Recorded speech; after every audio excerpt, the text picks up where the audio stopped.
What's going on, everybody? Welcome in to Blazers Uprise Live here on the main channel once again, as we're doing that until October and doing that until the Dame saga has come to a close. Dame is gone, but Drew Holiday is still in Portland. The Blazers are shopping the market for him, but this stream is mostly going to be talking about the report today that came out from Chris Haynes regarding Joe Cronin. And a lot of you guys say you just want to vent tonight, so this is the forum for it. That's why we got a live chat. I look forward to seeing some of you guys vent about the situation, get it all out. And we'll also discuss, the trade market for Drew Holiday. What can we expect back for him? What's kind of the baseline for what the Blazers need back for him to justify the Dame trade? And all of that. But before we jump into it, Eric, how is your Thursday evening going? Oh, not too bad. Interesting day today, to say the least. But yeah, after feeling somewhat down yesterday about how everything happened, but also glad it was over finally, or most of the way over, pending a Drew Holiday trade. Obviously, you and I were both hoping that some of this information that we've known for months would start to come to light, and then maybe people can start, actually seeing why we've been so strongly slanted towards the Dame side of this. And so I hope some people can just understand why, knowing that a lot of this stuff has been stuff that we've either been talking about on the show or have known. But yeah, so hope everyone in chat's doing well. Thank you for joining us and appreciate you all. Yeah, we got to get into the thick of things. I know we had talked about, we could, hopefully we could trade Dame so we can move on from this. But as far as the reporting goes, we did say we are going to talk about it because it's very relevant and it's what you guys want us to talk about, because this has just been a messy divorce between the greatest Blazer of all time, in my opinion, and Joe Cronin and this Blazers ownership group. And there's just a lot that went on, and there was more than meets the eye. And we're going to get into all of it. But first, shout out to Debris with a $5 donation. There's no comment on it, Debris, so if you meant to leave a comment, let us know so we can read it off. How are you guys feeling today, chat, about the whole report? If you don't know what the report is, we'll get into it, and we'll read it off. Yeah, maybe we should just go, right? Line by line. Yeah, I was about to just go and find it on Twitter, but how's your guys' days going? Otherwise, let me know in the live chat. And leave a like before we jump into things. Let's get the stream to 100 likes. Don't make me do a chat poll for it. Just hit the like button. It helps us out. Also, let's pull up this Dame had a tweet with a letter naming a lot of very specific people. Yeah. Yeah. It was almost so that letter. If you haven't read it, I highly recommend it. Dame name dropped so many people and did not name drop Joe Cronin. Like, he almost made it a point to name drop so many people so that the fact that he didn't name drop Joe Cronin was obvious, or was just kind of glaring. I mean, he thanked Jody Allen. He thanked Portland media guys by name, or not really thanked them, just kind of had a, I don't know how you characterize that whole section, but name dropped media guys. He name dropped, the trainer, name dropped Anthony Simons, name dropped just so many different people in that letter posted on his Twitter account. Thanked Jody Allen, said when he met her, thought she was pretty cool because she was wearing like a Blazers jacket and I forget what the sneakers were called, but thought she was pretty cool and all that. Not a single mention about Joe Cronin. And then shortly after Dame posted that letter, there is an article from Chris Haynes. And the tweet said, "Inside the messy divorce between Damian Lillard and the Portland Trail Blazers." And then with a quote, "How this summer played out behind the scenes definitely left a sour taste in my mouth." We are going to go through that article I will also post it in the live chat if any of you want to go read it for it yourselves. But we are going to run through this entire thing. We're going to break down some of what was said in this article, give our reactions and our opinions on it, just like we always do. And then I'm looking forward to seeing what you guys think about it, chat. Thank you to Brandon Sleep, $2 donation. Appreciate you, Brandon. No message with it, so if you meant to leave one, let me know.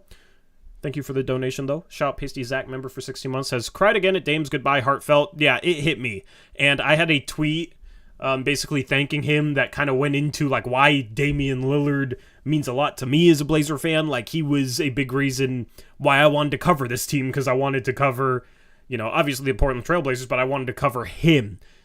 He's given me my funnest moments as a Blazer fan and had motivated me to cover this team.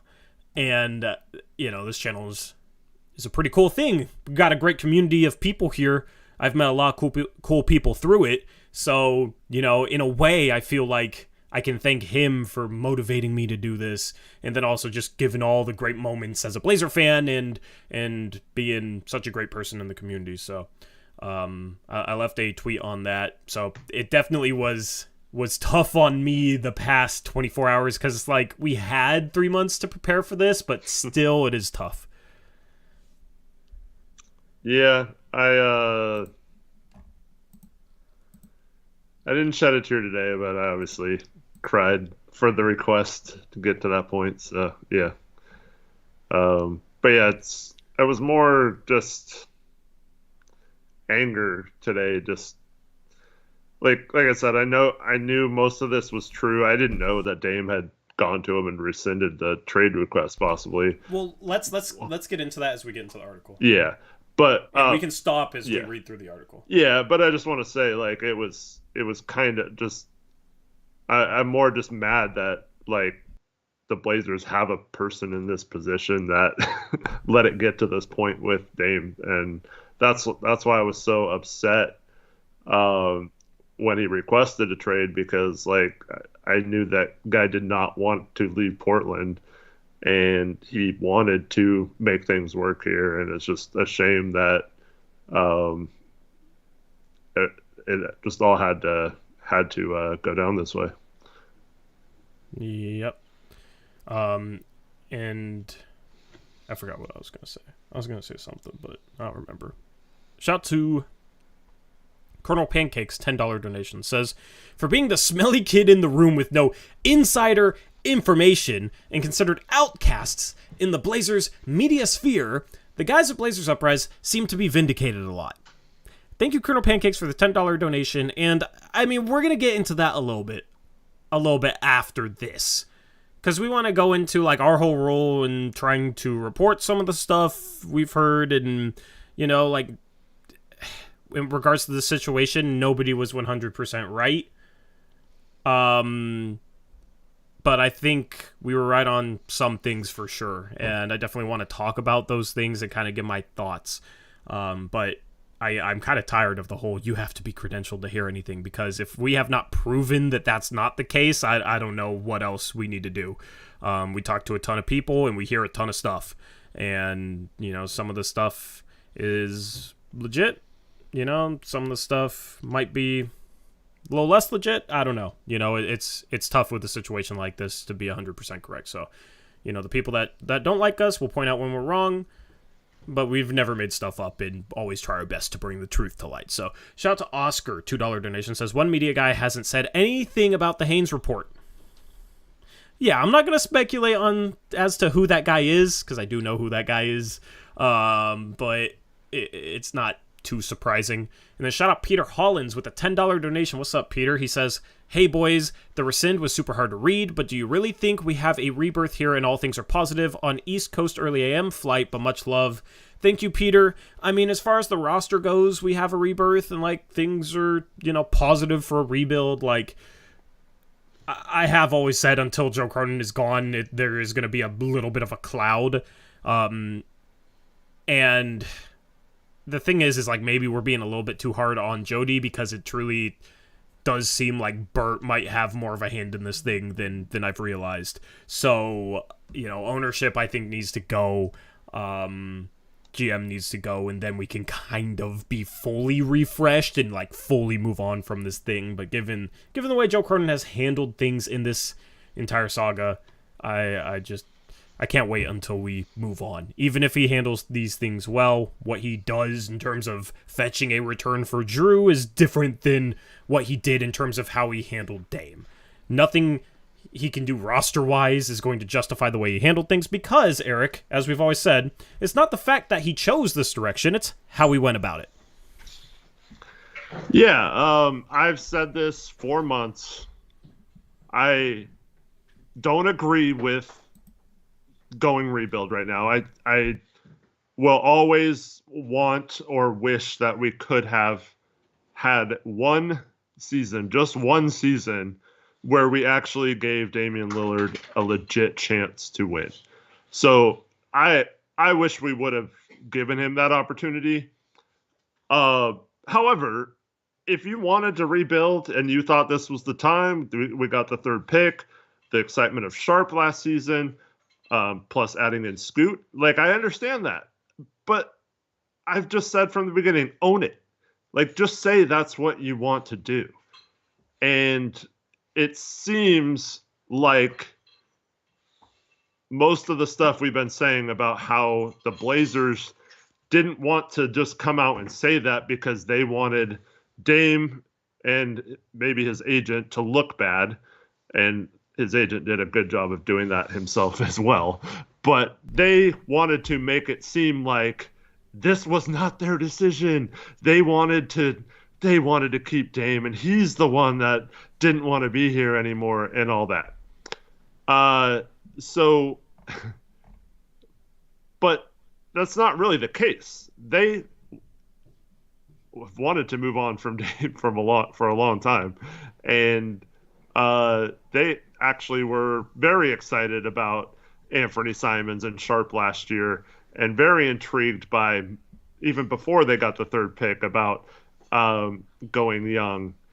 And so this whole thing, I don't know. It could be Jody's fault, I guess.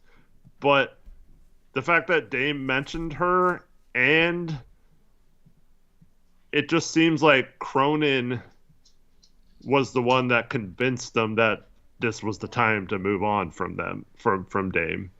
And that just, I mean, it's one thing to do that, like I said, if that's your plan.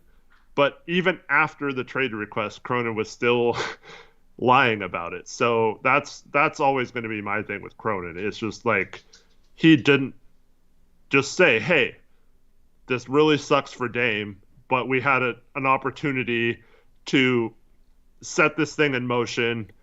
And it was easier to do that now than to try and use these pieces to win with Dame and then be stuck in the future where, if it doesn't work out, we're not in a good position to have things go our way post Dame.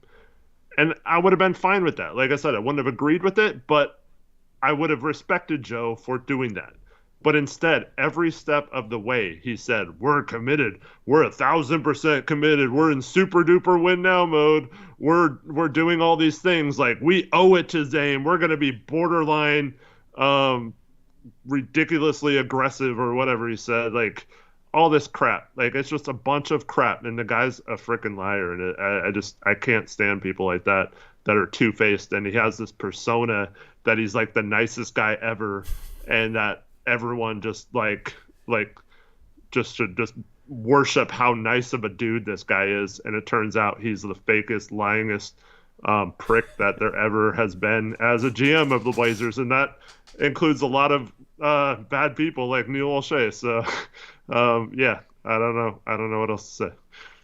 So here's the thing. Like, people are like, I can't wait for you guys to rant today. And it's like, I don't even feel like ranting, because this is just what it's been in our minds for the last 3 months. Like, given what we've heard and we've have a lot of confidence in it. That's why we've spoken with so much confidence. Like, if I have heard something and don't have a ton of confidence in it, but kind of like want to bring it to light as a possibility, I'll say, it seems like this might have happened, right? Like, I word things very deliberately for a reason so that if you follow me and you know me, you can kind of tell how much confidence I have in it.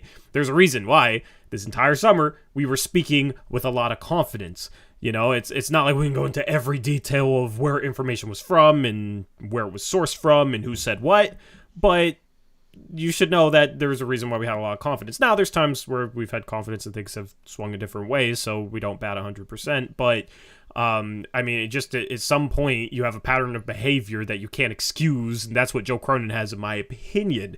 But when it came to everything today, I was happy to see it because it's like, there we go. See, that's what we've been talking about.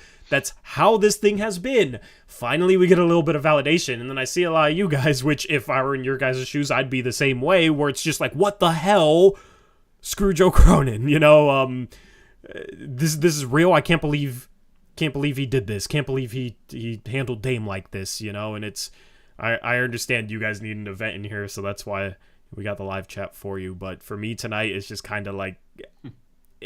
This has been the situation for a while. Like, yeah, exactly. It's not surprising at all. It's like, okay, of course, like, cool. Well, then we get comments like PDX Blazers fan in chat. Y'all are essing on Cronin. This is why we will never win. Cronin knows what to do. You're a team that's either a contender or the bottom. We need top draft picks, and since we can't sign. I don't know. Just a guy missing a point because he thinks it's about the direction and not the way it was handled. Are you listening to the show? What did I just frickin' say? I said the whole point is that Cronin is still hasn't acknowledged it. And on top of that, guys, Cronin they're trying to win this year. So I don't know why you're making that argument that that is best to get a top draft pick and do all that stuff. Fine, I agree with you. I already said that's in a rebuild. That is what you need to do. But they're also trying to win. Like, you don't get Ayton and stuff. Like, if you're not trying to be good this year, they actually think they can do what the Seattle Seahawks did last year. I've been saying this for months as well. They actually saw Jody Allen, same owner, trade Russell Wilson, and the team makes the playoffs when everyone thought they were going to be bad. And they actually think that that's going to happen this year without Dame because Scoot is that good. And it might. They might be right in that. But is that what's best for this team reaching its ultimate ceiling? I don't know. It's just not about the direction. It's about the way it was handled. It's not about what they did. It's how they did it. Like, I don't know how many ways I gotta word it, because people that argue, it's like, what do you mean we're in a great position? Okay, it's not about us being in a great position. It's how Joe Cronin handled things leading up to the position we're in. It's how he handled Dame. And it's how he tried to make Dame the bad guy. A lot of people were alienated with Dame, and some of that was Aaron Goodwin and only demanding one team, but there's just so much that goes into this, where it was basically this organization trying to make Dame a scapegoat because they just didn't want to make their decision with confidence in the face of some of the backlash they were going to receive. And that is just extremely, extremely soft to me. That is extremely, extremely sad, in that you're basically throwing your best player under the bus by doing that. And Joe Cronin wanted this route, and that's why I'm looking forward to just kind of reading off this article, and we can go into a couple of quotes that Joe Cronin said that contradict with this article, and it's just why we've been so frustrated. Like, he basically ran Dame out of town and tried to make him the bad guy in the process when it was kind of the direction that Joe Cronin wanted. Meanwhile, you got a guy like Giannis, the second he starts putting pressure on the Milwaukee Bucks front office, boom, they get him another superstar with Drew Holiday and one first-round pick and a couple swaps. Like, you know what I mean? But for us, man, we get the third pick, and there's just nothing even close to available, for it. There's just nothing out there. For Ant, future first, there's just nothing there. So it does get frustrating, the whole, like, there's just nothing we can do. We had to go this route, because I don't agree with that. But at this point, I'm past that. At this point, it's all about how Damian Lillard was handled, and it's just ridiculous. So that's the frustrating part, and people will continue to miss the point. Eric, I don't want to argue with this dude in chat. Like, he's going to continue to miss the point. That's fine, whatever. But yeah, the point is how Dame was handled, and I mean, we've done a lot of reporting on this. I don't want to rehash every little thing. Maybe it's not all 100% right, but some of it we have more confidence in than maybe anything else we've ever reported. And there's a reason why we feel and have felt the way we've felt all off season. We never make anything up. Okay. We never have opinions for clicks. We don't usually have popular opinions. Like, I can sit there on Twitter and gas Joe Cronin up after that trade. I even made a tweet about how, like, wow, he got Drew Holiday, who's the antidote to Damian Lillard, and now he can sell him and create a bidding war around that. And it got like 700, 800 likes. It would be a little bit easier to just sit here and go with mainstream opinions, but it's never been about that for us. It's always just been about trying to keep it real and bring our perspective to the table and not be biased and not have a dog in the fight. And we have tried our best to be as fair as possible to every party in the situation. But when you hear things and hear things and hear things from different places, and it lines up to Joe Cronin is lying, is misleading Damian Lillard, this Haynes article is kind of an example of the type of stuff we've been hearing for months. And we've heard more. Like, this isn't even half of it, but it is some of it. It just goes to show you that, it's not something where we've ever made anything of. It's not something where we've ever just tried to pick on Joe Cronin, because he's in control of our favorite basketball team. Like, I even now, I still need him to do well. I still need him to make moves. If he gets 10 first-round picks for Drew Holiday, I know there are people that will be sitting there saying, see, he's amazing, and that'll be good. I'll celebrate getting 10 first-round picks for Drew Holiday, but it just simply comes down to and back to the way he handled Damian Lillard, and that's not how you handle a situation like this, and it's just, frankly, disgusting. So, a couple more donos, and then we can jump into the article, if you want. Eric, Yeah, I just got something to... Go ahead. So Andrew Bohm says, how can you not partially blame Aaron Goodwin, though? That guy comes off like a total idiot in the Haynes article. And like you said, we'll get into that in a second. But I see a lot of people saying, this is Goodwin. You got to blame Goodwin. Yes, okay. He did not handle things post-request well. All right? That's very clear. But what Tori and I are talking about with Joe Cronin is everything that led up to that request, and why someone who wanted to be here would request out of this situation. And that has absolutely nothing to do with Aaron Goodwin. That was all 100% on Joe Cronin from the time Dame signed the extension to the time he got traded yesterday. Has been nothing but BS lies from Joe Cronin to Damian Lillard. And to us fans, every single word out of his mouth has been a lie. And you can blame Goodwin if you want. The Blazers will certainly, that will be their next move, is to make sure Goodwin takes some of the heat off of Joe Cronin. But it's the same thing with the people who always bring up, well, what was he supposed to do with the third pick or whatever? This goes back further than the third pick. It goes back to trade deadlines where he says he's setting up moves to go all in with a move that's going to hurt, but we have to do it for Dame and stuff like that. It goes back to getting young guys at every turn in projects in trades instead of targeting veterans that can help you, do things with your roster and form a competent rotation. It has to do with telling someone you are making a move like trading Josh Hart for a first, to trade that first for more assets or to free up your picks so that this summer you can make that all-in move for players. And when you don't do that, you don't do any of those things. When you promised him, Dame went to all of them. He says he went to Dame, he went to Jody, he went to Chauncey, Jody, and Joe before he signed the extension and asked all of them to make sure they were all on the same page about committed to winning, and all of them said yes. And it does not seem like ever since that point Joe was ever actually committed to doing it. And to be honest, he was scared. He was scared of the pressure of trying to win with Dame. He could not handle it. He is incompetent as a GM. He does not know what he is doing. It is so easy to just get draft picks and draft and do that. But you cannot, if you're not competent, you cannot like build a winning team around Dame. So he talked all this big game, but he was scared to actually do it, and the pressure got to him. And I've told you guys this on the show multiple times. I had someone tell me that Joe Cronin, months before the season ended, started to get annoyed by Damian Lillard that he wanted to win. It was annoying to him, is what I was told. And that lines up with everything that's happened, everything Joe has said.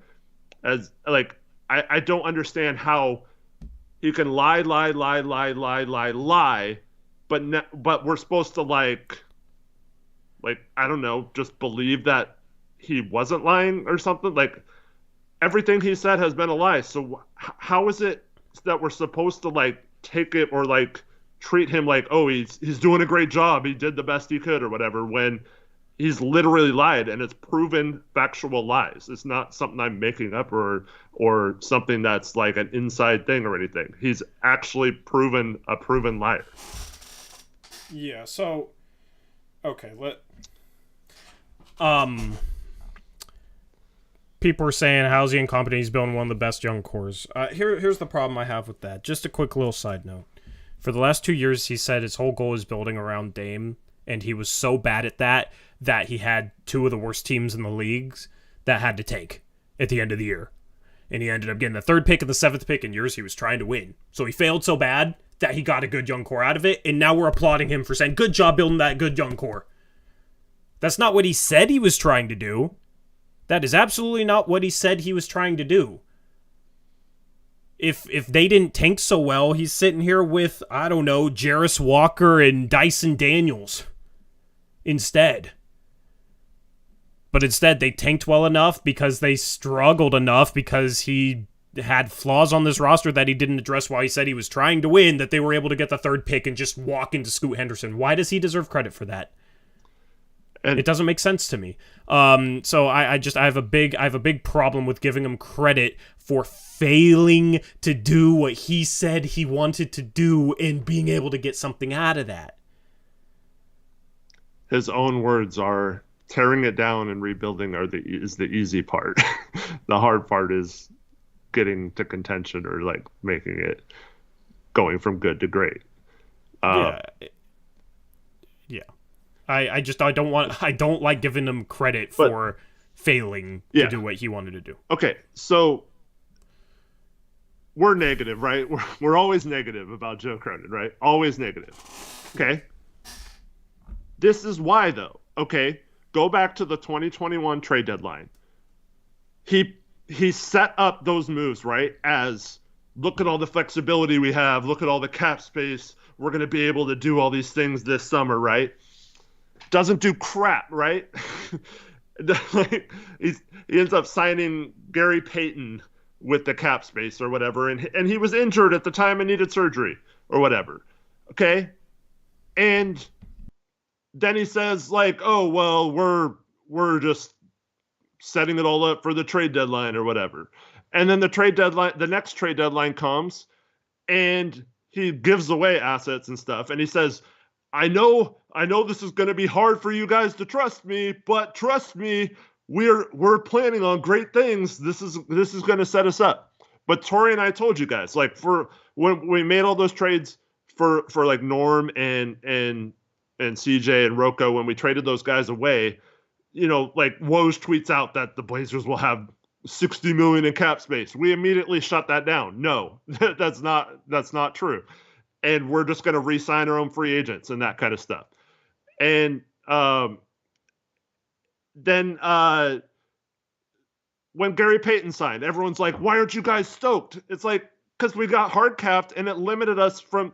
There was a point where we couldn't even trade for Kevin Durant if he wanted to come here. Like, and everyone tweets out, "Oh, we should get KD and look at KD in a Blazer jersey and all this stuff." It literally was not even possible for us to trade for Kevin Durant because of the hard cap for most of last year, and then on top of that, this trade deadline last year, everyone's like, "Oh, we're gonna get a high pick. We got these 5 second rounders, and we got a first for Josh Hart. Look at all the moves it's going to set up." We were the ones telling you guys, it doesn't matter if you're setting up moves with assets if you have no contracts to attach them to. And we were telling you guys that that's the reason we're upset, because you can't get a trade done for, like, it's overpaying to include a bunch of picks and Anthony Simons and Scoot for someone. But if you have, like, tradable contracts like James Wiseman or something and the third pick, then you can maybe, like, have a fair trade, or Simons or something. But it was too much value to trade Simons and Scoot, and it was not enough value to trade one of them by themselves because there was nothing to attach them to, okay? So, like, GMing is, you have to be able to have the right pieces to make trades. And the third pick was a great asset, but there wasn't, outside of Anthony and Nurk, we had nothing to attach to match a max contract. So it had to have been a team that would want those guys, basically, if we were getting a max contract. So he set himself up to fail with that third pick. And so I don't want to hear, what could he have done? What could he have done? He could have done a better job leading up at every single point he had to increase the assets he had and the contracts he had to make these picks. And we think about that stuff when trades go down, and we get bummed because we know it's going to lead to a situation where we do not have the contracts to match a trade unless it's sending out someone who's too good for that trade. And the problem is, like, people just think that that's us hating all the time, but, like, we're actually, like, thinking about the future every time one of these moves happens. Yeah. I feel like we just need to go through this article. Yeah. I feel like we're just kind of going over, Well, let's get to the rest of the donations. Yeah, I caught up on donos, and then let's go through this article, and let's just, like, go over what was actually reported in this article. Shout out to Rip City Retro, $5 donation, says, super pissed tonight, but proud of you guys, and proud to be among those few fighting the good fight in this whole issue. Thank you, Rich, for the $5 dono. Appreciate you, bro. Shout out to Dank Kelly Green Burrito, $10 donation, says, favorite day moment at work, game 6, phone dies. Guy tells me the Blazers are losing. Later on, my buddy checks his phone. We see the score 99-98. We run around the parking lot losing our minds. That's pretty cool. I was at that game, so maybe my favorite Blazer moment ever was being at that game. So, parking garage, people honking in unison was it was sick. Yeah, it was a lot of fun. So, thank you, Dank Kelly Green Burrito. What a name for the $10 donation. Shout out to Hyperprime, $5 donation, says, overalls, I have to respect the way Dame handled the situation compared to Harden and Morey. Dame really is one of the realest. 100 emoji. Dame, yeah. I didn't expect Dame to speak his side of things, which was kind of frustrating, but also I understood it, because I felt like Joe Cronin was just kind of feeding his side of this situation, or what he wanted people to think, and he was just kind of like drip feeding that all off season through reports, where everything else was just Aaron Goodwin. Like, Aaron Goodwin's trying to do this, Aaron Goodwin's trying to do that, and people just kind of believe Joe Cronin's side of things, even though Dame has been here 11 years and been one of the realest people and been somebody you can trust. And Joe Cronin was a part of Neil Olshey's shady front office, and that didn't really get the job done. He was Neil Olshey's right-hand man. Like, he's from the Neil Olshey regime, and he's only been here as GM for a little less than 2 years. So it's just kind of sad the way some of the narrative aligned with Joe, and that's just where I was like, even if you don't believe us, just know that this is not the whole picture, and that we need to hear Gabe's side of things, or Gabe's, I'm reading chat. We need to hear Dame's side of things. We need to hear what Dame thinks. Like, we need to hear what Dame says, and I think Dame has been very clear that he is pissed off at Joe Cronin, and I don't think that's just for the reasons that people assume, like, oh, he didn't get him a good team, that's the only reason he's pissed. No, it takes a lot more to piss off Dame like this. It takes a lot more. He's put up with this type of stuff for 11 years. You know, it doesn't change that drastically that quick without there being more to it. And that's what we were trying to say. And some of that came out in this article, which I can't wait to get into. Shout out to Jack M. $5 donation says, I respectfully disagreed with you guys during the offseason. I wanted to rebuild in a fresh direction, but this was just not the way to handle things. And if you wanted to go the rebuild route, there's absolutely nothing wrong with that. And I respect that. Thank you, Jack, for the $5 donation. It's just the way this thing was handled was extremely, extremely frustrating and kind of threw Dame under the bus. Connor with a $100 donation. That's a 100 bomb. Thank you, Connor. Appreciate you, bro. That's huge. Biggest donation in quite some time, man. Says, I can reconcile him not wanting Dame back given the direction the team is clearly going at this point. What I can't reconcile is him refusing to even talk to Dame when he was in Portland and having to be forced into meeting with him like kids fighting at school. Yeah, and that's why I want to get into this article, because it kind of shows some of the, like, spite and emotion that was behind this situation. And yeah, it's there's just a lot of emotion in this situation that kind of affected things. Shout out to Isaac Figueroa for becoming a starter level member. Thank you, Isaac. You can become a channel member by clicking the join button below. Okay, I got the article right here. It's from Chris Haynes. Okay, and people say, oh, that's Dame's mouthpiece. Well, it's about time we heard a little bit from Dame, don't you think? We've heard Joe Cronin's side of things all off season. Okay? Damian Lillard received word of his new destination shortly after 11 a.m. Lillard was speechless. Like, this part we can kind of skip past to. Since July, I'm quoting the article, since July, the Portland Trailblazers had refused to engage with the Miami Heat, the preferred destination Lillard requested when he asked for a trade on July 1st from the Blazers. How this summer played out behind the scenes definitely left a sour taste in my mouth, Lillard told Bleacher Report, but it doesn't change the amazing experiences I've had with the Trailblazers and the city. I'll always cherish this place. This is my home. I'll always live here regardless. Prior to Lillard's trade request, Portland had publicly and privately vowed to do everything in its power to build a title contender around the 7-time All-Star, but he believed their actions and moves, or lack thereof, indicated the franchise wanted to undergo a rebuild. So Dame believed that the Blazers' moves and actions and the lack of basically win now moves indicated that the franchise wanted to go a different route. And this is Damian Lillard, who deals with Joe Cronin regularly up to this point. They preach transparency, right? And have a good dialogue and this and that. But Dame had a feeling that they wanted to undergo a rebuild. I truly believe that is why Dame was putting so much pressure on this front office, because he had the feeling that they wanted to go in another direction, and Dame was essentially trying to maybe force them to make a decision. Like, you know, why are you trying to undergo a rebuild with me here while you're saying I'm trying to win? Okay, that's just my own interpretation of it, but that is what the article says. That's why in the meeting with Joe, he said that to cut the crap about about always saying you're 100% dedicated to winning unless you're going to actually show it. Yeah. So Dame felt this, and we were hearing rumblings about this well before the draft. Eric was bringing it up like in the middle of the season last year that they were just falling in love with Sharp and Simons, and you know, we didn't necessarily believe it, but sounds like it was right, you know? I mean, who knows how long ago Cronin became enamored with just going the rebuild route. It could have been much longer, much further in the past than people actually realize. So the rest of this article says, getting personal, the last time Portland and Miami communicated was at Summer League in July via phone between Trailblazers general manager Joe Cronin and Heat senior vice president of basketball operations and general manager Andy Ellisberg. Miami hoped to schedule an in-person meeting while in Las Vegas to discuss trade scenarios, but that meeting never materialized. So, you know, the whole, like, no contact between the Heat and Blazers sort of thing?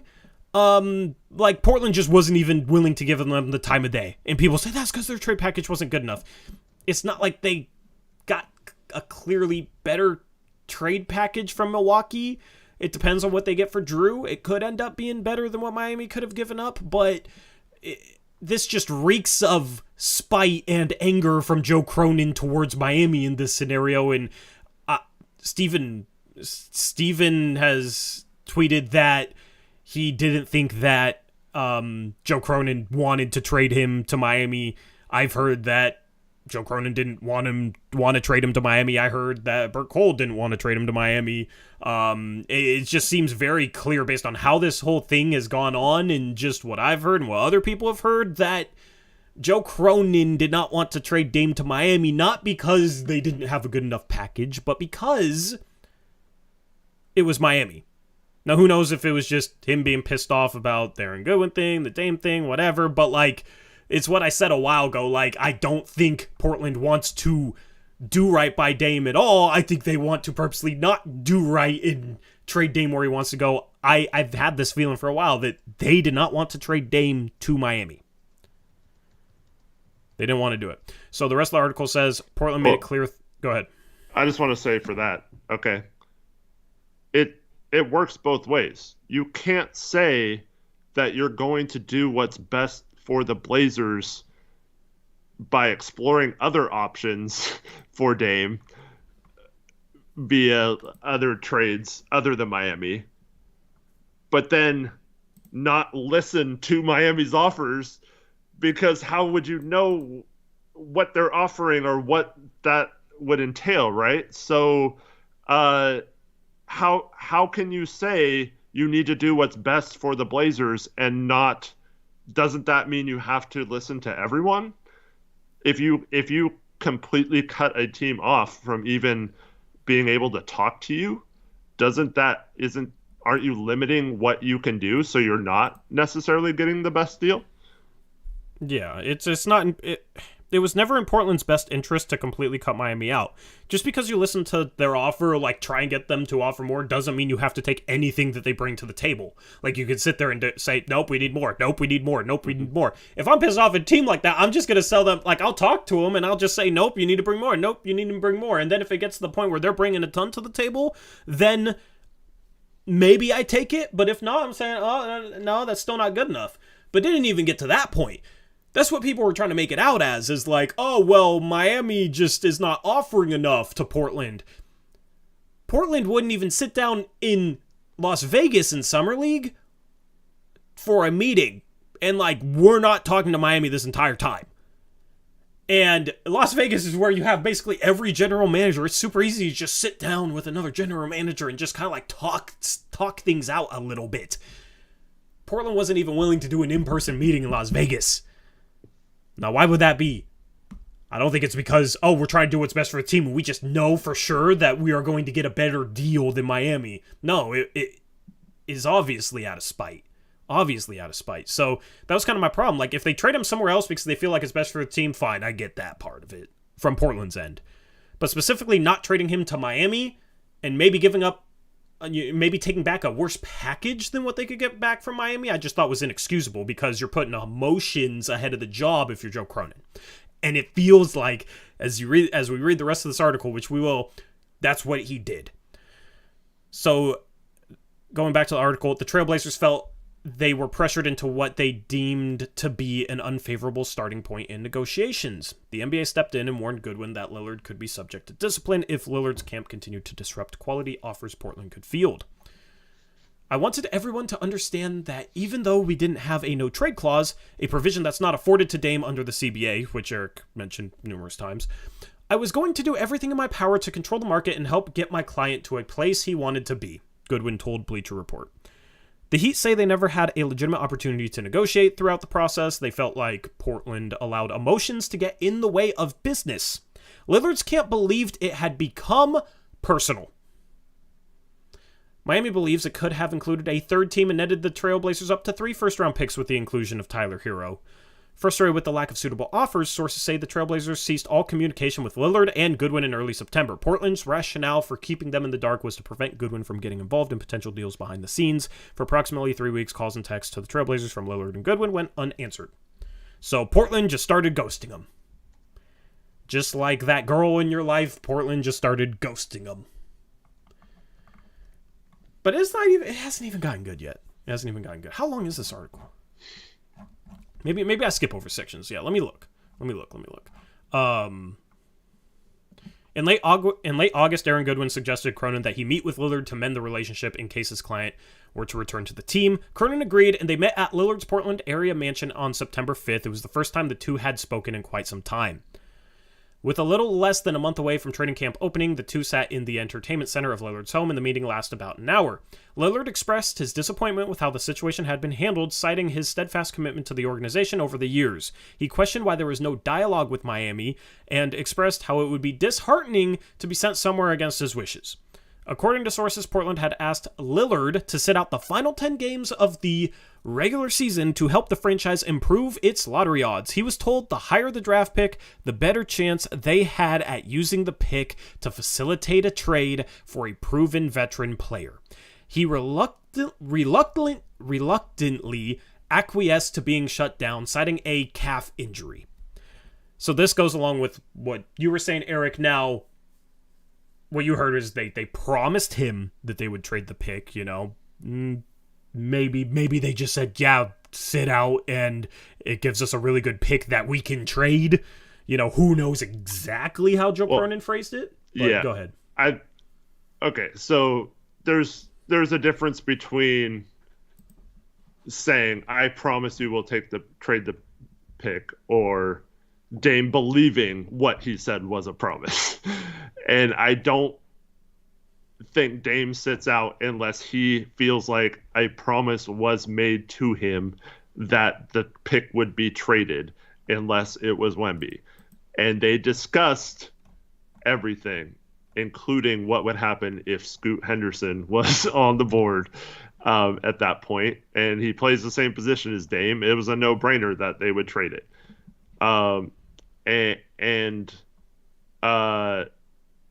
Yeah, so Dame believed that if he sat out, Joe was telling him that it would be better or easier for them to trade it, which is obviously it will have more trade value the higher it is. So it's just this weird mix, because we don't have the third pick probably if Dame doesn't agree to sit out, because we probably win a couple more of those games, and then we finish 6th instead of 5th, and then we did 6th didn't move up, so we would have been we got like Anthony Black or Jarris Walker or something, you know, and nobody would be saying we're in a great spot with a great young core. So he sits out.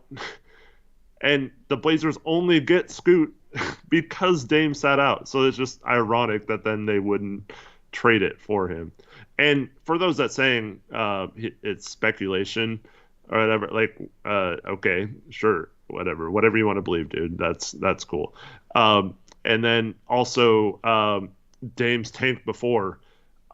He tanked the season before when he got surgery and the team sucked and it didn't come back from surgery. Okay, whatever.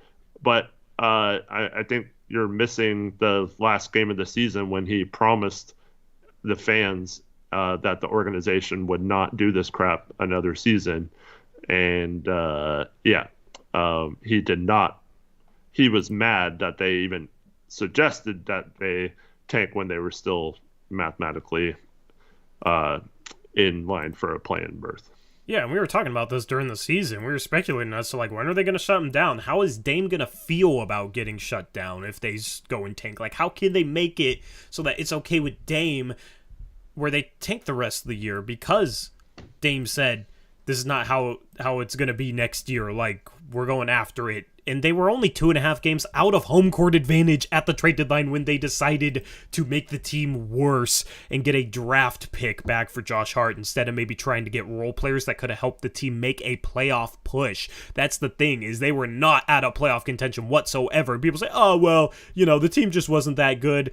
Bro, they were 2.5 games out of home court advantage at the trade deadline. We've seen the Blazers in previous years be in the same position and then go on huge runs after the trade deadline and get the 3rd seed. It's what they did in 2018. Of course, they struggled in the playoffs, but did something similar in 2019. Played OKC, beat them, played Denver, beat them, made the Western Conference Finals. So, acting like that team last year was awful. It wasn't. It was in a position where if Joe Cronin... I understand maybe you have to trade Josh Hart because you're not confident he's going to resign. But you got back a 23rd pick. Like, you couldn't figure out a way to maybe swing that for a role player or maybe open up first to get a couple of role players to help you make a playoff push. No, it was like the plan at the trade deadline when they were only 2.5 games out of home court advantage. The plan was, we're going to make the team worse. The first game out of the All-Star break, remember, Dame and Jeremy Grant sit because of snow. And then they tanked the rest of the year. And that's where you really have to legitimately question how early Joe Cronin wanted to go the young route. Because at the deadline, they just sold and they got a pick. They did not add players to really help the team win. People say, oh, well, Matisse Thybulle was basically just kind of a value play because he was basically free because he wasn't playing in Philadelphia. That's it. They traded away GP2, which I get that, but they traded away Josh Hart as well. They get back Cam Reddish. Kevin Knox, like, those guys weren't players to help make a push. They hyped up Cam Reddish, but they didn't re-sign him. I didn't think they were going to re-sign him. I was telling you guys at the time, like, Cam Reddish is not a guy that's going to come in and help this team, and I don't even expect him to be on the team next year. And everybody said I'm Mr. Negative. Well, Cam Reddish is playing for the Los Angeles Lakers right now on a minimum contract. So no surprise there. I mean, it just basically all kind of fed to this point, and, it's like, you're taking a step backwards at the deadline when you're 2.5 games out of home court advantage. Then you're telling Dame, man, just tank. It'll put us in a really good position this offseason, and then you draft his replacement. I mean, what else is that supposed to say? If that's the direction they wanted to go in, then owning it at some point would have been nice. The problem is that was the direction they wanted to go in, and they still haven't owned it. That is the problem, and that goes back to the way they handled this thing and not what they chose. So let's keep going with this article. Let's see. Portland drafted Scoot, yada, yada, yada. In the September 5th meeting, Cronin conveyed that if he was forced to do a deal with Miami, he had every intention of going after every attractable asset. Lillard knew then he was unlikely to end up in Miami. Lillard then said if a deal couldn't be worked out with the Heat, he would prefer to rescind his trade request and return to the Trailblazers. Cronin's response to the 7-time All-Star was that there was no coming back. Lillard was shocked, sources said. He said it was discouraging to hear he couldn't return, but added that he didn't want to be somewhere he wasn't wanted, and he ended the meeting. You know what really pisses me off about that? Is that Cronin had comments in his media availability after Dame demanded a trade where he kind of spoke on it, saying, I'm paraphrasing, do you have the exact quote, Eric? I know you had the clip. Yeah. Or should I just play the clip? You can just play the clip, yeah. Yeah. It's on my Twitter. It's on your Twitter. I'm going to play the clip from Joe Cronin that he made. Do you know what day those comments were made? July 10th. Okay, so Thanks, July 10th. Rich. Yep. So after it was only Miami, after this entire situation had unfolded, during Summer League, Joe Cronin said this. Mm-hmm. The goal's always to have Dame as a Trailblazer. It always was and always will be. I mean, we wanted him to retire a Trailblazer, so we're very open-minded to anytime Dame wants to be a part of us. Absolute bullshit. Absolute That's just an absolute lie, and it lines up with they wanted to go the young route. They didn't want Dame back, but they did not want to be the bad guys. So yeah, we are open to any time Dame wants to be a part of the Trailblazers. We really want him to retire here, but then Dame says, okay, well, you're being petty and don't even want to talk to Miami. Okay, fine, I want to come back. I want to be a part of the Portland Trailblazers. Nope, Dame, there's no coming back. Wait. So in private, there's no coming back, Dame, but in public, it's, yeah, Dame's great, you know, blah, blah, blah, blah. It's all this positive stuff that people want to hear that makes him look like a nice GM, but then behind the scenes, yeah, there's no coming back. Why would you even make those comments after the situation has unfolded, like you would be open to bringing him back, if you were never open to bringing him back? Go ahead, Eric. And I thought Joe had all these seeds planted to get win now players despite drafting Scoot. He had those seeds planted that weren't dependent on the draft picks. Somehow he was going to pull out of his butt, right? Remember him saying that? Yeah, so if Dame was willing to come back and you could keep Scoot, what happened to all those trades you had lined up and stuff? Oh yeah, right. I remember now. Goodwin called those teams and it was all lies again from Cronin. Yeah. Hailblazer said, back after he gets his ring elsewhere. Maybe I need to replay the clip. I'll replay the clip. Anytime Dame wants to be a part of it. Anytime. Listen again. Trailblazer. It always to have. The goal is always to have Dame as a Trailblazer. The goal is always to have Dame as a Trailblazer. That always was and always will be. Always will be. I mean, we wanted him to retire a Trailblazer. So we want him to retire a Trailblazer. So we're very open-minded to anytime Dame wants to be a part of us.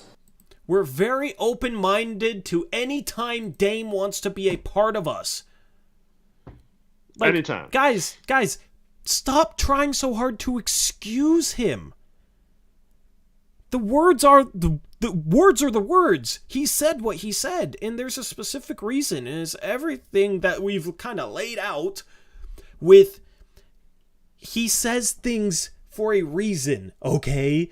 He says all the right things about building around Dame, right? Like, we want to be super duper aggressive and we're obligated to building around Dame and, you know, we owe it to Dame and we want nothing more than to build around Dame.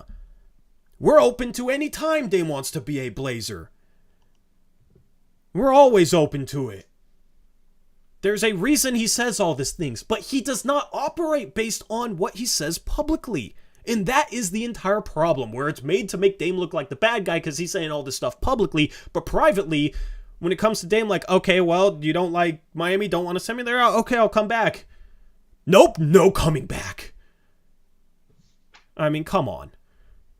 That's how you treat a guy that has been here for 11 years, even when he probably should have requested a trade years ago. I mean, come on. Come on. So I see a lot of people saying, like, you would have been okay with trading Scoot and Sharp and Anthony after all this. They're just not addressing the point. Yeah. Like they're just ignoring the entire point. Yeah. It has nothing to do with, I've said since the draft, I'm ready for Dame to move on.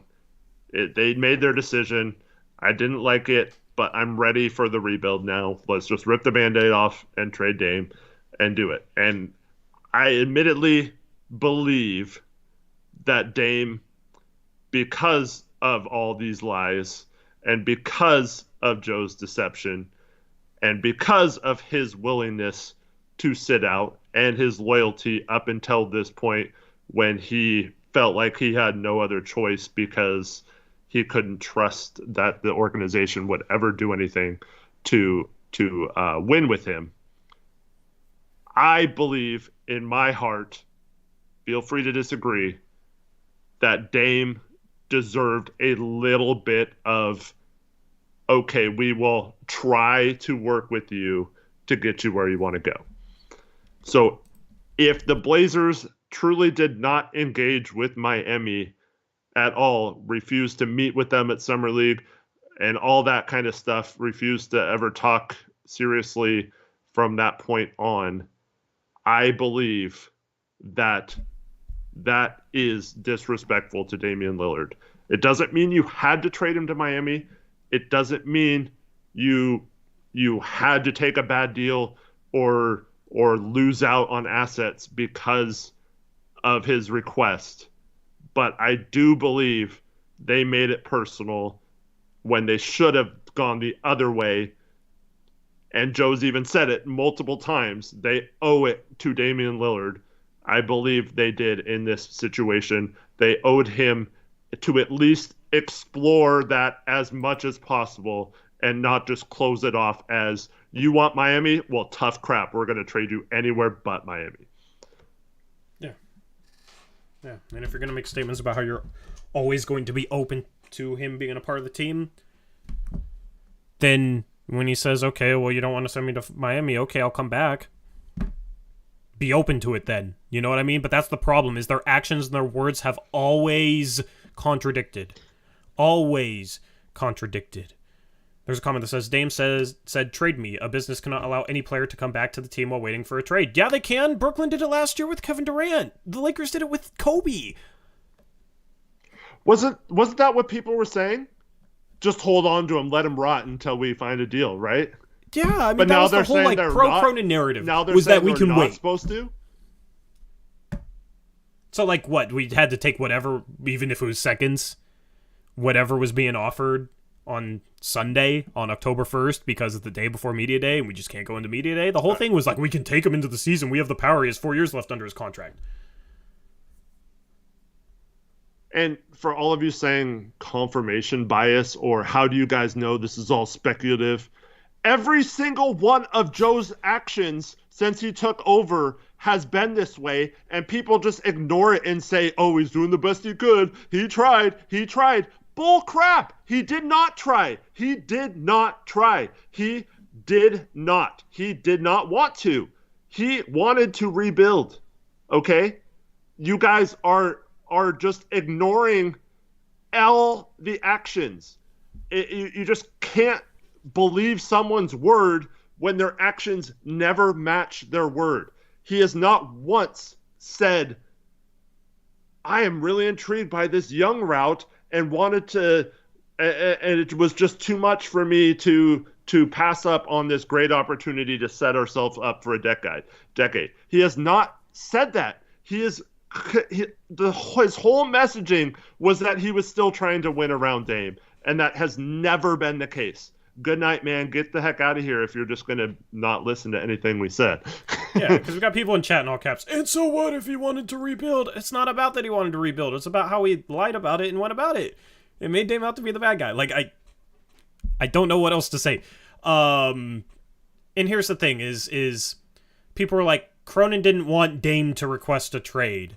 But now it's like, oh, we couldn't go into next year in Dame. He makes no sense with this roster. Well, yeah, that's kind of the point. That's kind of the point, is he was not building the roster around Dame. This is the roster we had after the first day of free agency, when there was barely any free agents left before Dame made his trade request. Like, yeah, the roster was set up where it doesn't make sense, but guess what? Joe Cronin was the guy making excuses on draft night saying, actually, you know, it's not about size. We got basketball players that are good, and basically just making a bunch of excuses as to how a team with Dame and Scoot Henderson and Anthony Simons and Shaden Sharp makes sense. He was trying to justify keeping Dame with all the moves he was making, when the moves he was making did not justify keeping Dame.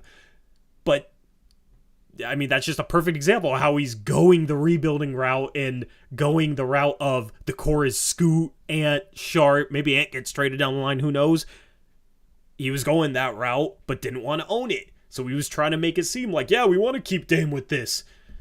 But now it's yeah, you couldn't keep Dame. Yeah, you couldn't keep Dame because you got to embrace the young guys. Well, that's kind of the point in terms of Joe Cronin built a roster to move on from Dame. That is 1000% the point. So it's just frustrating because it's like we have called it the entire way. He didn't want Damian Lillard back. If he wanted Damian Lillard back, why would he say there's no coming back? And here's the thing. You want to know why I truly think there was no coming back, was because of the way that they handled this. It was going to be uncomfortable for them, for Dame to come back.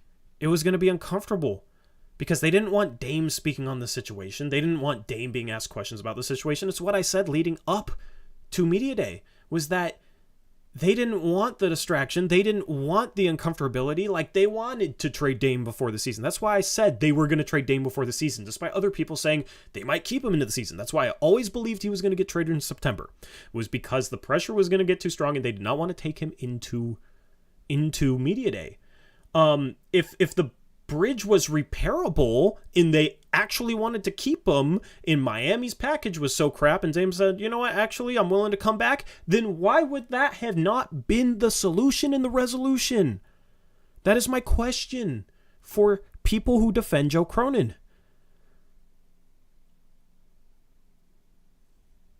That's my question. But the problem is, like, the people defending Joe Cronin, it's not even a conversation anymore. Is, you know, I ask him a question like that, it's, what do you want him to do? We built, so what, he rebuilding? Like. So, Isaac Figueroa says, Eric, this rebuild will be great. Just have faith, bro. I love the young roster. I like the team.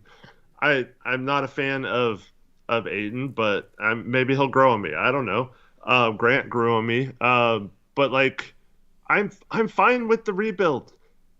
I'm not fine with the person that's ultimately going to be in charge of this rebuild. As long as he's still here, I do not have faith that he will be able to maximize this roster, because he's already showing that he cares more about short-term winning than building this thing out for a super long stretch. I don't know about that. That's just how I feel. I mean, you can disagree, yeah. But I am excited about the young players, and I've been saying for months, I've been happy. I can't wait for Dame trade to be over so we can move on and start talking about this stuff once all this dust settles from all this stuff that's going to come out about it. Yeah. But Cronin's still the one making the decision. So if he couldn't, if he failed to every time, he's like, oh, I'm so close, but nothing happened. I couldn't pull the trigger. Like, there was no good trades out there. What's going to happen? No, the next 4 trade deadlines when he tells you that same crap, right? Yeah. What's going to happen when he tells you that every single time? Are you just going to be like, okay, well, there was nothing he could do. There was nothing he could do. I'm so tired. I am so tired of the nothing. The nothing he can do excuse has been extended to the words that he says. It's like there's no moves that he can do. There's nothing he could do at the deadline. There was nothing he could get back for Norman Powell and Robert Covington. There was nothing he could do about the fact that the Pelicans were willing to trade a lottery pick for CJ McCollum, but didn't back up their pick if they made the playoffs in the trade work with a lottery pick that they ended up having. Like, there's a comment in chat. What else would Joe Cronin say? Of course he was going to say he loves Lillard. Like, basically, like, yeah, there's nothing else for him to say. Like, essentially, he had to say that. You know, I've heard people say, like, that's GM speak and, you know, he can't say anything else. Like, that's what he's supposed to say and that's what he has to say. And basically, it's like, in order to defend Joe Cronin, people strip him of all responsibility. And it's absolutely crazy to me. It's absolutely crazy. Like, he fails to execute on what he says he wants for 2 straight years, and instead of saying, man, he failed to execute, he just had absolutely no option of being able to execute. And then he sits here and lies. His actions are the exact opposite of all his words, and it's like, well, he had no option than to say what he had to say. He had to say it. And then, you know, he says, we're open to keeping Dame, even though he did not have to say that. And then Dame's like, okay, well, I'm open to coming back. And he says, there's no coming back. Oh, well, of course not. There's no way you can bring Dame back. Cronin builds this roster around Dame, and people on June 30th were saying, like, you know, he wants to keep Dame with this roster. Like, Scoot is maybe the best backcourt pairing you could have with Dame, and Scoot and Dame can work, and people are doing all these mental gymnastics. Mentoring.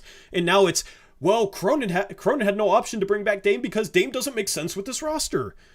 I am so tired of stripping all responsibility from Joe Cronin in order to excuse him, and that's why I just feel like this entire situation is people want so badly for Joe Cronin to be a good GM because they dealt with, in their minds, and this is also kind of my opinion, they dealt with a bad GM for so long in Neil Olshey that they don't want Cronin to be the same.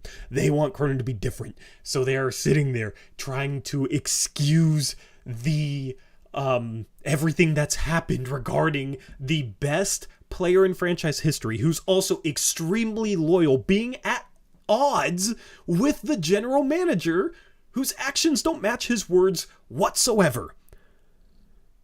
Because that's the only way to explain it, is like, well, he had to do everything he had to do, and it's going to be good for the team. I mean, it's just kind of robotic to me. And it's like, it's frustrating being here on stream, Eric, because we've explained it's not the fact that they chose a rebuild, it's how they went about it. And we've said that a million times, so people who have been here in all stream are still asking stuff like, are we not in a good position with a rebuild right now? I mean, my goodness. It just feels disingenuous.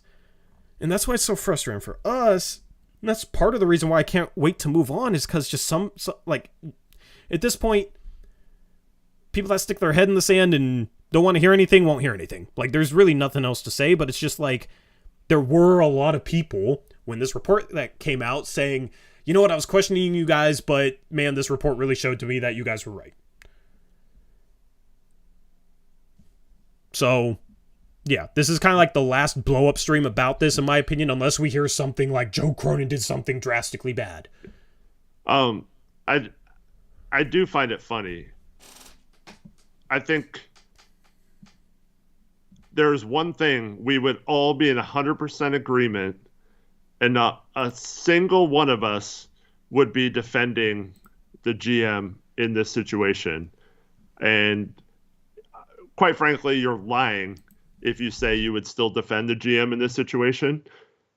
And that's simply, if Neil Olshey was in charge right now and still the GM of this team, 100% of us would be absolutely eviscerating him today. We would all be saying, F Olshey, F this, you're the worst GM ever. Like, screw you, right? Like, not one single one of us, even the people excited about a rebuild, would all be trashing what Olshey did to Damian Lillard, right?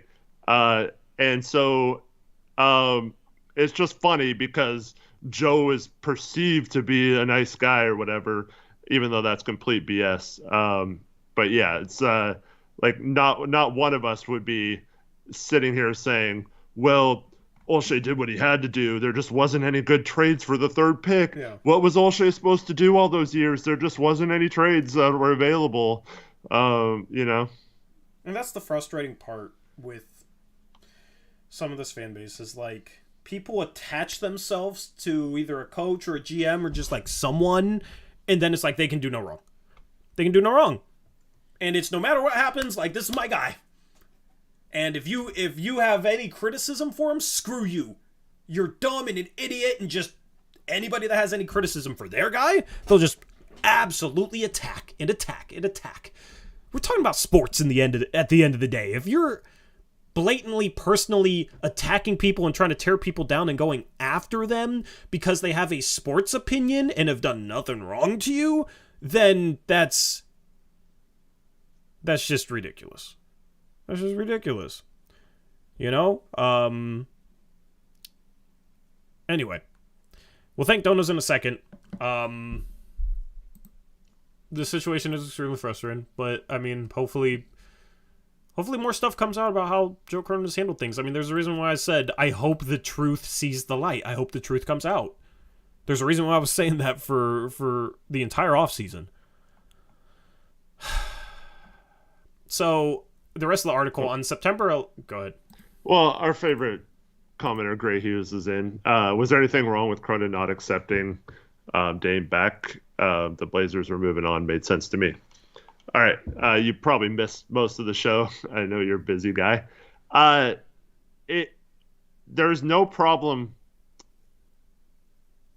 if you were saying you didn't want Dame to be, like, you were going rebuild and you were all, like, you have to say, I know I promised Dame we'd win with him, but I'm sorry. This is best for us to move on. Okay.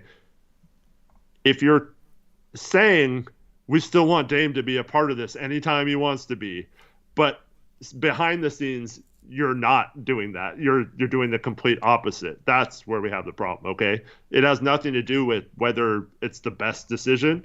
It might be the best decision. We might be sitting here in a few years talking about a championship and everything could be great, okay? But that doesn't mean that it was okay to treat someone this way and then lie about it to the public that you were fine or you wanted to do everything to keep him when that wasn't true.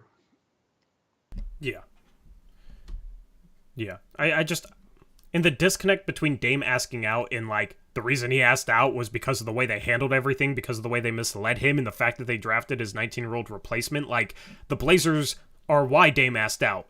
It's not like Dame's just asking out for no reason. Like, the Blazers' whole plan was to pivot in another direction, and that became obvious. We were talking about it before the draft. It became obvious. Remember us talking about it, Gray? And people saying, no, that's not what they're doing. Like, people doubted us, and I understand why, because, it was still kind of up in the air then, but we were worried about that. We had a depressing stream like 2 weeks before the draft about how the Blazers could legitimately be going this route. And I didn't want to, like, kill people's excitement for the draft in case it was wrong, and I didn't know whether to believe it or not, but it was absolutely right. Like, the Blazers purposely pivoted in another direction, wanted to move off from Dame. That's part of the reason they didn't want to bring him back when he said he was willing to come back. So they want to move on from Dame, so then Dame finally requests a trade, but then they don't want to trade Dame where he wants to go, and then make statements that they're always open to having him back, and then when Dame asks back, they say no. That's the problem. Like, I don't know how else to put it in a way that is kind of clear. Like, we've had this conversation numerous times, Gray. Like, that is the problem. It's not the result. It was the process to get to this result. I think getting Scoot, which they had no belief they would get. I mean, they knew that they had a legitimate chance at Scoot from the day of the draft lottery. We even said it. Charlotte is the one team that could be silly enough to take Brandon Miller, and the one team that could maybe use Brandon Miller in terms of a fit. PV, please stop spamming chat. Yeah. So it's the problem. Nah, I won't read the rest, Gray. It's fine. I'm not going to argue with you all stream.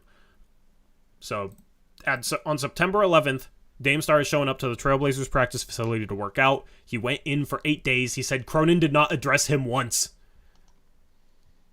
Quote, I went into the facility because I was still on the roster, and usually that time of the year is when team activities start to pick up as a group. I wasn't confident I would be moved, so I showed up to be in the mix.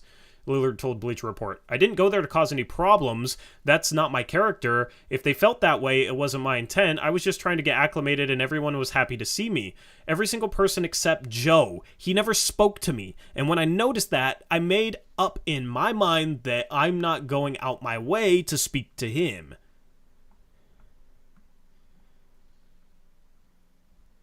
So, I mean, I was saying that bridge is burnt, man. Like, that bridge, because people were wondering, is there a way he can be brought back? And I didn't think that they would ever consider bringing him back because the bridge was burnt. I mean, it was just kind of clear. Like, the bridge was burnt. Cronin won't even acknowledge Dame's existence. If he had a problem with Dame going to the practice facility, he should have said something to Dame. I mean, come on, man. And if he doesn't have a problem with him going to the practice facility, like, okay, Cronin made a business decision, right? Like, going the rebuild route was the right decision. Okay, Dame made a business decision for himself. If it was simply only two guys making business decisions, then why wouldn't Joe Cronin interact with Dame at all? And it just goes back to, there was some hard feelings in this situation. And that's why Cronin didn't want to trade him to Miami. That's why Cronin didn't want him back. Because Cronin was emotional about it.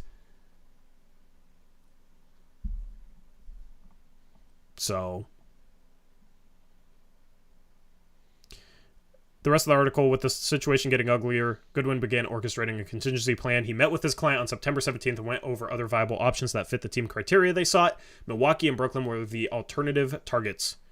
Over the last few years, Bucks general manager John Horst checked in routinely with Portland on the availability of Lillard. The Bucks always had an affinity for Lillard, as did franchise star Giannis Antetokounmpo. Antetokounmpo and Lillard had flirted in recent years with the idea of teaming up together, but the hang-up was always the same. Both stars wanted the other to come to their team. Deeper into September, things had become so contentious between Lillard's camp and the Blazers that the NBA league office intervened.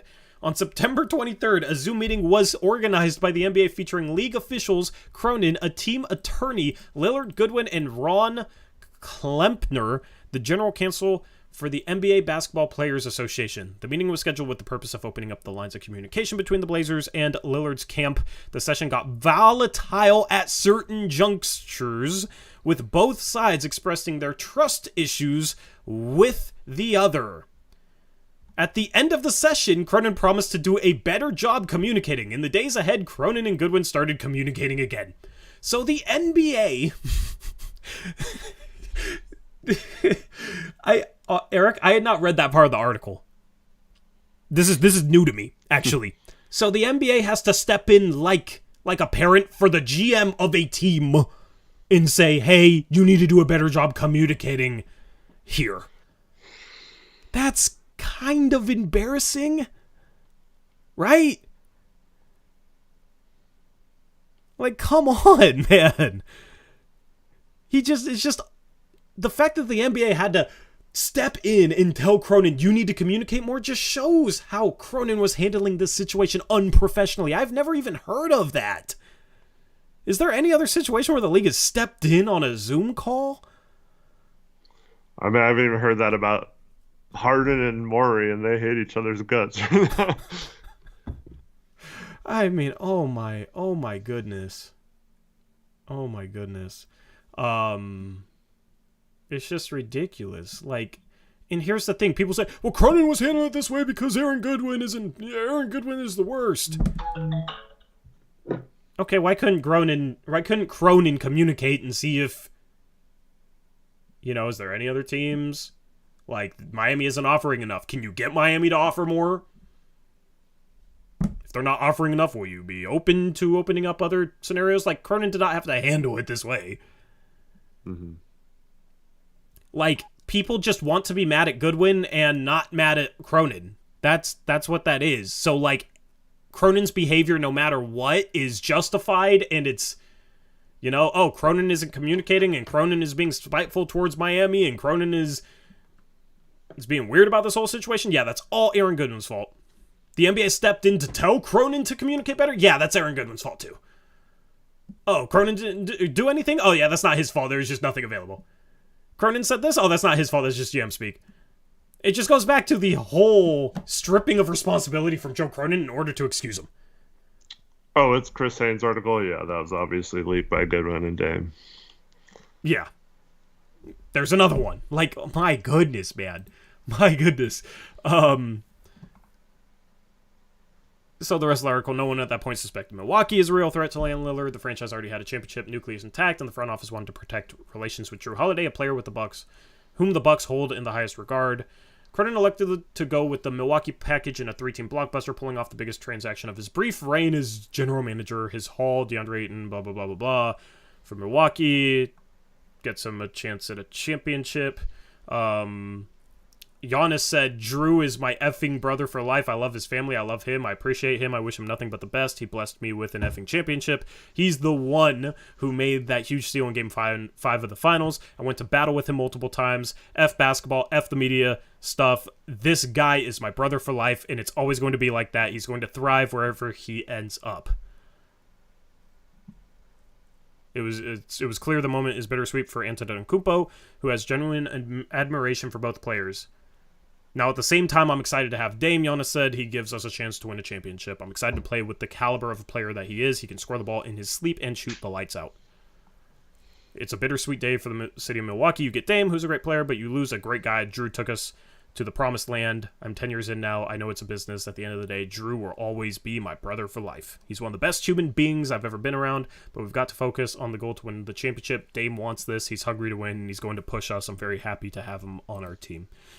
Good job, Giannis. I mean, those quotes are an example of why I'm a big Giannis Antetokounmpo fan. Mm-hmm. I love Giannis. I'm okay.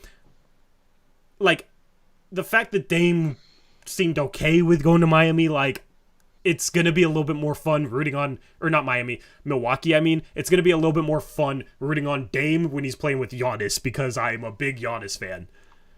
And I also kind of like Chris Middleton. So, like, that's going to be a fun team to root for next season in the playoffs. Yeah, I would say, I think one of the reasons why Dame initially didn't want to go to Milwaukee was because they had won. It would have been cool if they teamed up to get one together. But yeah, I hope they don't diminish a Dame ring because he's playing with Giannis. No, you can't. I mean, but if they do, it just proves Dame's point of why he was always down to stay in Portland. Like, you know, they tell you to leave so you can go win a championship, like you haven't won anything, but then the moment you leave and go play with a guy like Giannis and then win a championship, it's like, oh, it's only because you went to play with Giannis. You know, and I mean, here's the thing. Online, people who want to discredit you will always find a way to discredit you. It's the case with us, it's the case with NBA players, it's the case with teams, GMs sometimes, blah, blah, blah, blah, blah. Like, that's the case. A lot of people are not fair when they set standards for people. And sometimes people are way too fair. And it's actually unfair because they excuse everything.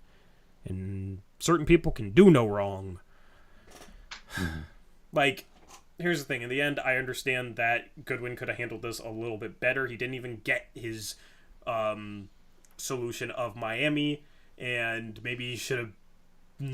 I don't know how he could have known, but maybe he should have known, like, Portland is not going to want to deal Dame to the one team that he requests. Or they're not going to want to deal Dame to Miami. Like, Goodwin was not perfect in this entire saga. Mm-hmm. Okay? You can blame Goodwin for what he did. But I don't think you should sit here and blame Goodwin for what Cronin did. Because both guys did what they did. Like, hold people responsible for their actions.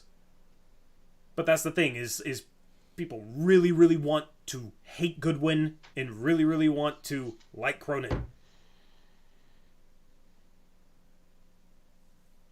Yeah, I mean, I said multiple times during this process, Goodwin messed up when he so publicly said that should have been behind closed doors, because it riled up the Cronin supporters, because it was almost universal that if you loved Joe Cronin, you hated Miami's package, right? And did not want Dame to be traded to Miami.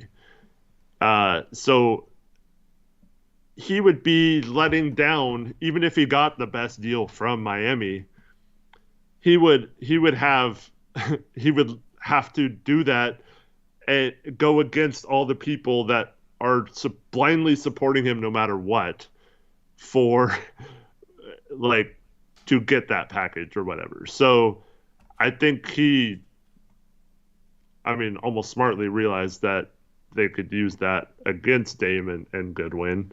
But really, I mean, I said this earlier, anything that happened after the trade request, in my opinion, is a moot point, because from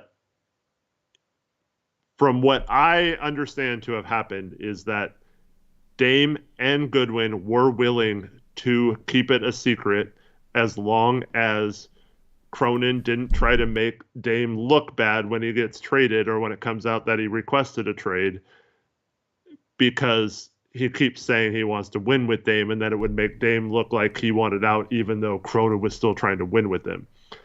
And then right after that, Cronin goes out and says exactly what Dame asked him not to do.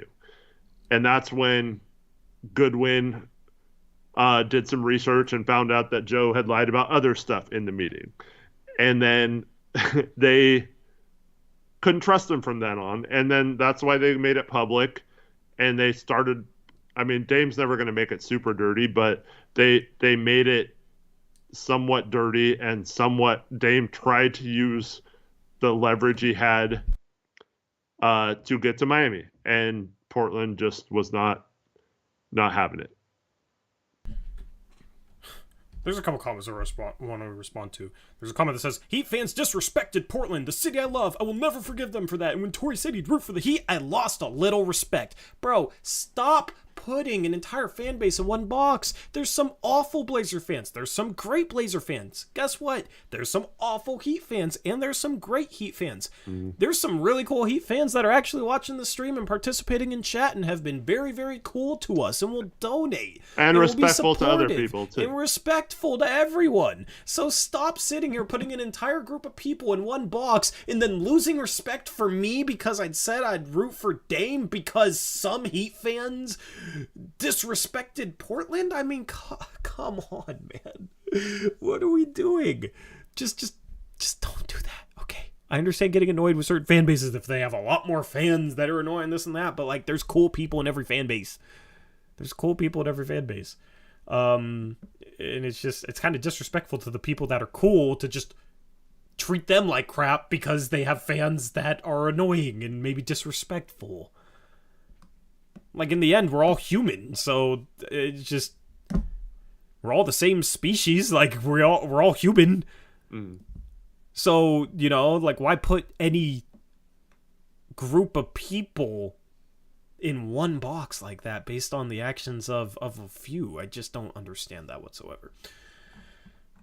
That's kind of become a pet peeve of mine. And then Bob and Weave had a comment that says, Cronin had a bit more autonomy. I'm trying to talk too fast. He said, Cronin has a bit more autonomy than people give him credit for, clearly, if he's making a distinction between Jody and Cronin. Dame has clearly made a distinction between Jody and Cronin. I wonder why that is. Yeah. Now you could say, well, Bert runs ownership, and Bert and Cronin did this together. I mean, maybe. Like, I can't say no to that, because Bert supposedly didn't want to trade Dame to Miami either. And Bert supposedly hates Miami. That's what I heard. So, I mean, I know Garban's been harping on this all night, and let's finally address it. He keeps saying, we talked about this, that Jody is going to make Joe the scapegoat or whatever. And that's fine. But, I mean, we don't want Jody to be the owner either. I mean, Dame had some nice things, but we still want Jody to sell the team and get an owner in here that actually wants to, like, do everything possible to win. So that's first and foremost. But in terms of Joe, I mean, you mentioned earlier, like, Jody's not the one who negotiated the protections on a lottery pick from New Orleans.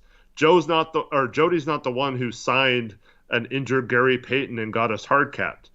Jody isn't the one who sat there on the podium in the exit interview saying, I made a mistake with too many young players on this roster. In order to win, we need some vets that know what they're doing and know how to play their roles, and then go out and sign no vets and no players that know how to play their roles and just go completely the opposite direction. Like, Jody isn't the one who did all that. So, yes, obviously, Jody had to approve a Dame trade. So it's probably a case where she was convinced that moving on from Dame was the right thing to do. I don't know if that's financially based because of his contract or just the thrill of Sharp and Scoot, and she got caught up in that as well. She's been at both drafts, and there's been video of her calling both Scoot and Sharp along with Joe and Chauncey at drafts. So she is kind of invested in those guys, I guess. It's kind of exciting, the draft. I mean, like, you draft a player and you feel like that's your player, right? So she wasn't really involved in the team in 2012 when Dame was drafted, so maybe she just doesn't have that same connection. But Jody, I mean, obviously the tax is the issue. And Jody has not been willing to pay the tax. It's hampered this team from making moves as well. But I just don't think Joe did a good enough job of working around the edges to say that you can blame it all on Jody, because I feel like if he would have just built a little bit better rosters with veteran minimum contract guys, or make a trade for some sort of veteran help at the deadline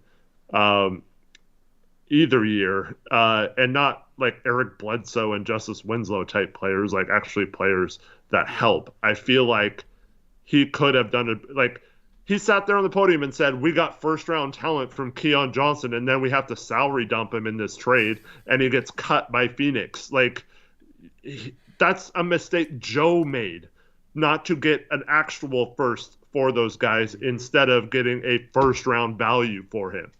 And so I can't pin any of that on Jody. And Dame, if Joe was actually trying, like, let's say he traded for Robert Covington, right? The same trade that Neil Olshey did, right? Mm-hmm. See, Dame was fine with it because it showed they were trying to win, right? Like, they thought Robert Covington would help their defense and solve some of their problems on their team. So Dame's like, okay, you may have made the wrong decision. It might have been a bad trade, but you're showing me you're trying to do it. You're trying to get me some help, right? And so, yes, they never made the trade for the star to pair with Dame under Olshey, but at least he made moves that wasn't just, we're giving up on the season, we're going to be bad, and like, we promise it's only for one season and then it won't be next year, right? He would have been fine if Joe was doing that, because he would have then believed that Joe in the future would eventually cash in on some of these assets to get him the final help he needs to go over the top. He never once said, we have to be a championship contender in a year or two or anything like that. He just wanted to be in a situation where the GM was making moves to at least try to win basketball games and stuff like that. And Joe Cronin did not do that. And then he tries to say like he's still going to or whatever. And Dame's not stupid. He knows that they wanted to move on and rebuild. And now they did. And then they wouldn't even want Dame back, even if he wanted to come back. So it's fine. All right, I gotta ban Hailblazers. He's just bugging the crap out of me. See ya, dude. Shout out to Marcy with, what's this currency? 250. Sorry, I don't know your currency, but thank you for the 250 dono. Says, I love you guys. This saga has been tough, and I really appreciate the fact that I can listen to you guys offer your unbiased and sensible opinion on the matter. Thank you, Marcy. Appreciate that. You know, I know we get a little, like, loud and emotional, but that's just because we're emotionally invested, you know? We always try to be unbiased. And I feel like we do a really good job of arguing why we feel the way we do and explaining it. And some people don't get it, that's fine. But yeah, we always try our best to be unbiased and fair. The problem is, I think fairness involves holding people accountable for what they say and what they do. Shout out to Pim Ross with a Rose with a $10 dono. Says, what was the story about the Adam Silver threatening to veto the Dame to Miami trade? Did you have any read into that? I mean, it was just like them strong arming. There was just a report that they could possibly veto it. I think it was just a threat in case he didn't like stop just publicly saying only Miami, only Miami. Yeah. And then they would be like, well, we told you to stop doing that, and now we're not going to allow a trade to Miami. I think they might have gotten there if they kept doing it, but I mean, you didn't hear anything from Dame or Goodwin after that memo, right? Nothing. They were chilling. Yep. And I said I didn't expect to hear much from them. They made their point. But unfortunately, there was nothing from the other side either. There was just literally nothing for the longest time in August, which, looking back to that stream on July 31st, I mean, kind kind of funny how it played out after that. Shout out to Kitty Christmas with a $2 dono. It says Heat fan tax. Thank you for the $2 Heat fan tax. Heat fans have been cool tonight. I mean, the thing is, they didn't get Dame. Like, I kind of feel bad for the cool ones that were excited because they thought they would get Dame. I mean, Portland fans are, like, annoyed at them and, like, trashing these podcasts. Like, look how upset they are. I mean, if the roles were reversed, wouldn't we be upset? Yeah.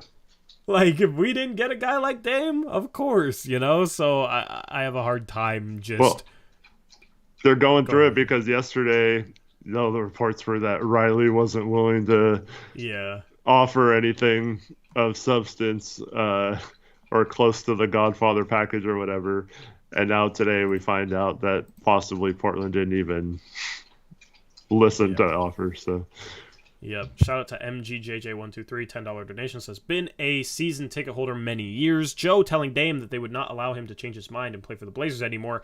I now feel like I do not want to buy future tickets, period. Yeah, I understand. I understand that part. Yeah.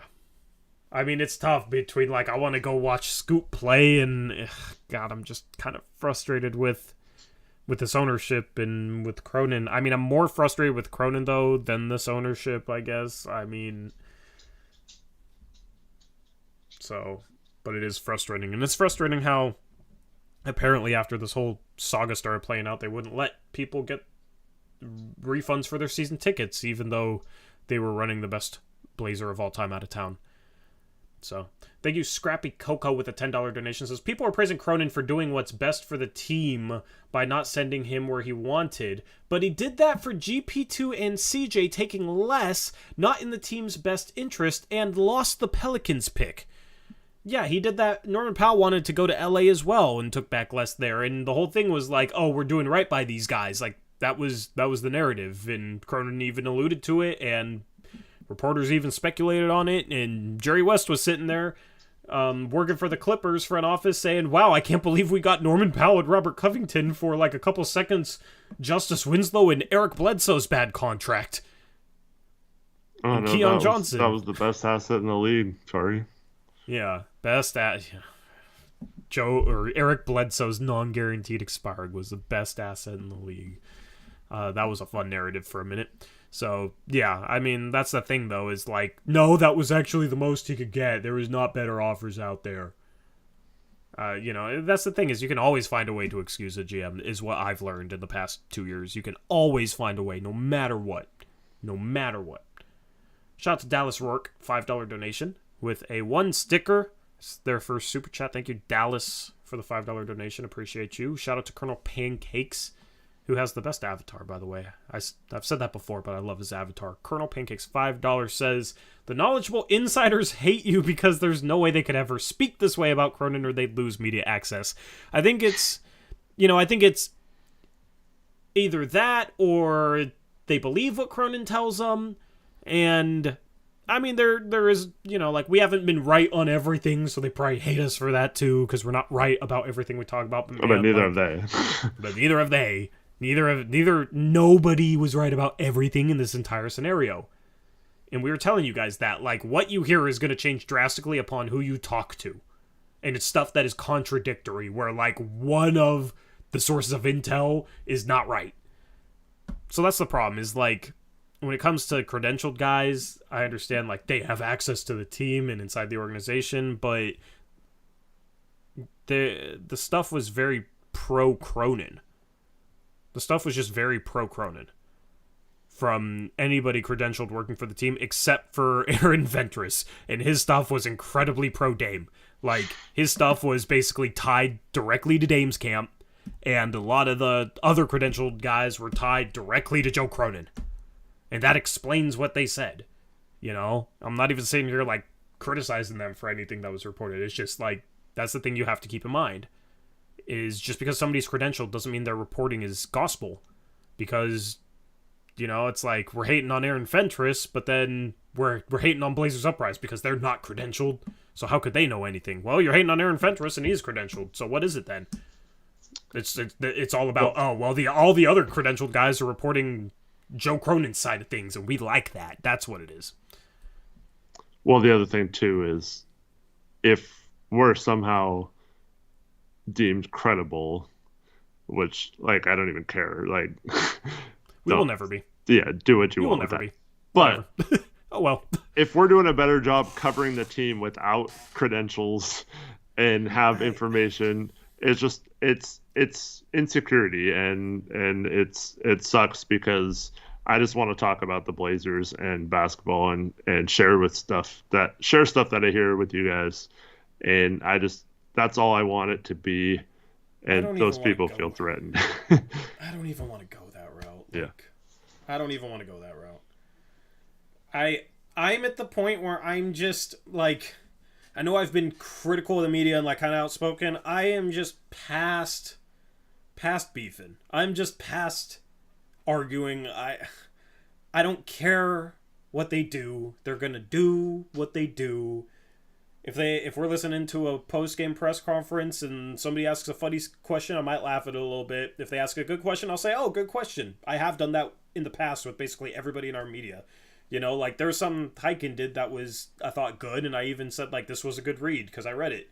It's not like I try and just pick on media guys, and I'm just at the point where I don't even want to sit here and even think of it like, even if you might be right, I mean, whatever. Like, they don't like us, that's fine. I am 1,000% okay with that. I try to not hold any grudges. I don't like holding grudges. And that's just what I'll leave it as, like we're just gonna do us. I'm gonna do me, Eric's gonna do him, we're gonna do us as best as we possibly can. Like, I don't think we need credentials to be successful, as you can see by the 500 people in this live stream right now and the almost 10,000 subscribers we have. That's not crazy numbers by any means, but it's one of the biggest platforms covering the Blazers. I mean, if that was easy to do, more people would have done it. Because I know a lot of people would love to be sitting up here, with a platform trash talking us. So that's just kind of how I view it. Thank you, Pancakes, for the $5 donation. Shout out Brandon Sleep, $2 donut says, I knew he would rather stay if Miami was a no-go. Yep. I mean, you remember the report, Eric? The Dame will only report to training camp for the Blazers and the Bucks. Mm-hmm. That was true. Although, no, that wasn't true because he got traded to the Bucks. But, like, at the time, that's what Dame was saying based on this article. Like, that was true at the time based on what he's saying. And then he opened it up to more teams once it became clear that Cronin was not welcoming him back whatsoever. So, thank you, Brandon. Appreciate you for being a cool Heat fan. Nathan Rolfe, please go back and listen to the rest of the show where we talk about why we don't feel the same way about what Cronin do what's best for the franchise. Yeah. And it's not about what he did, it's how he did it. Okay.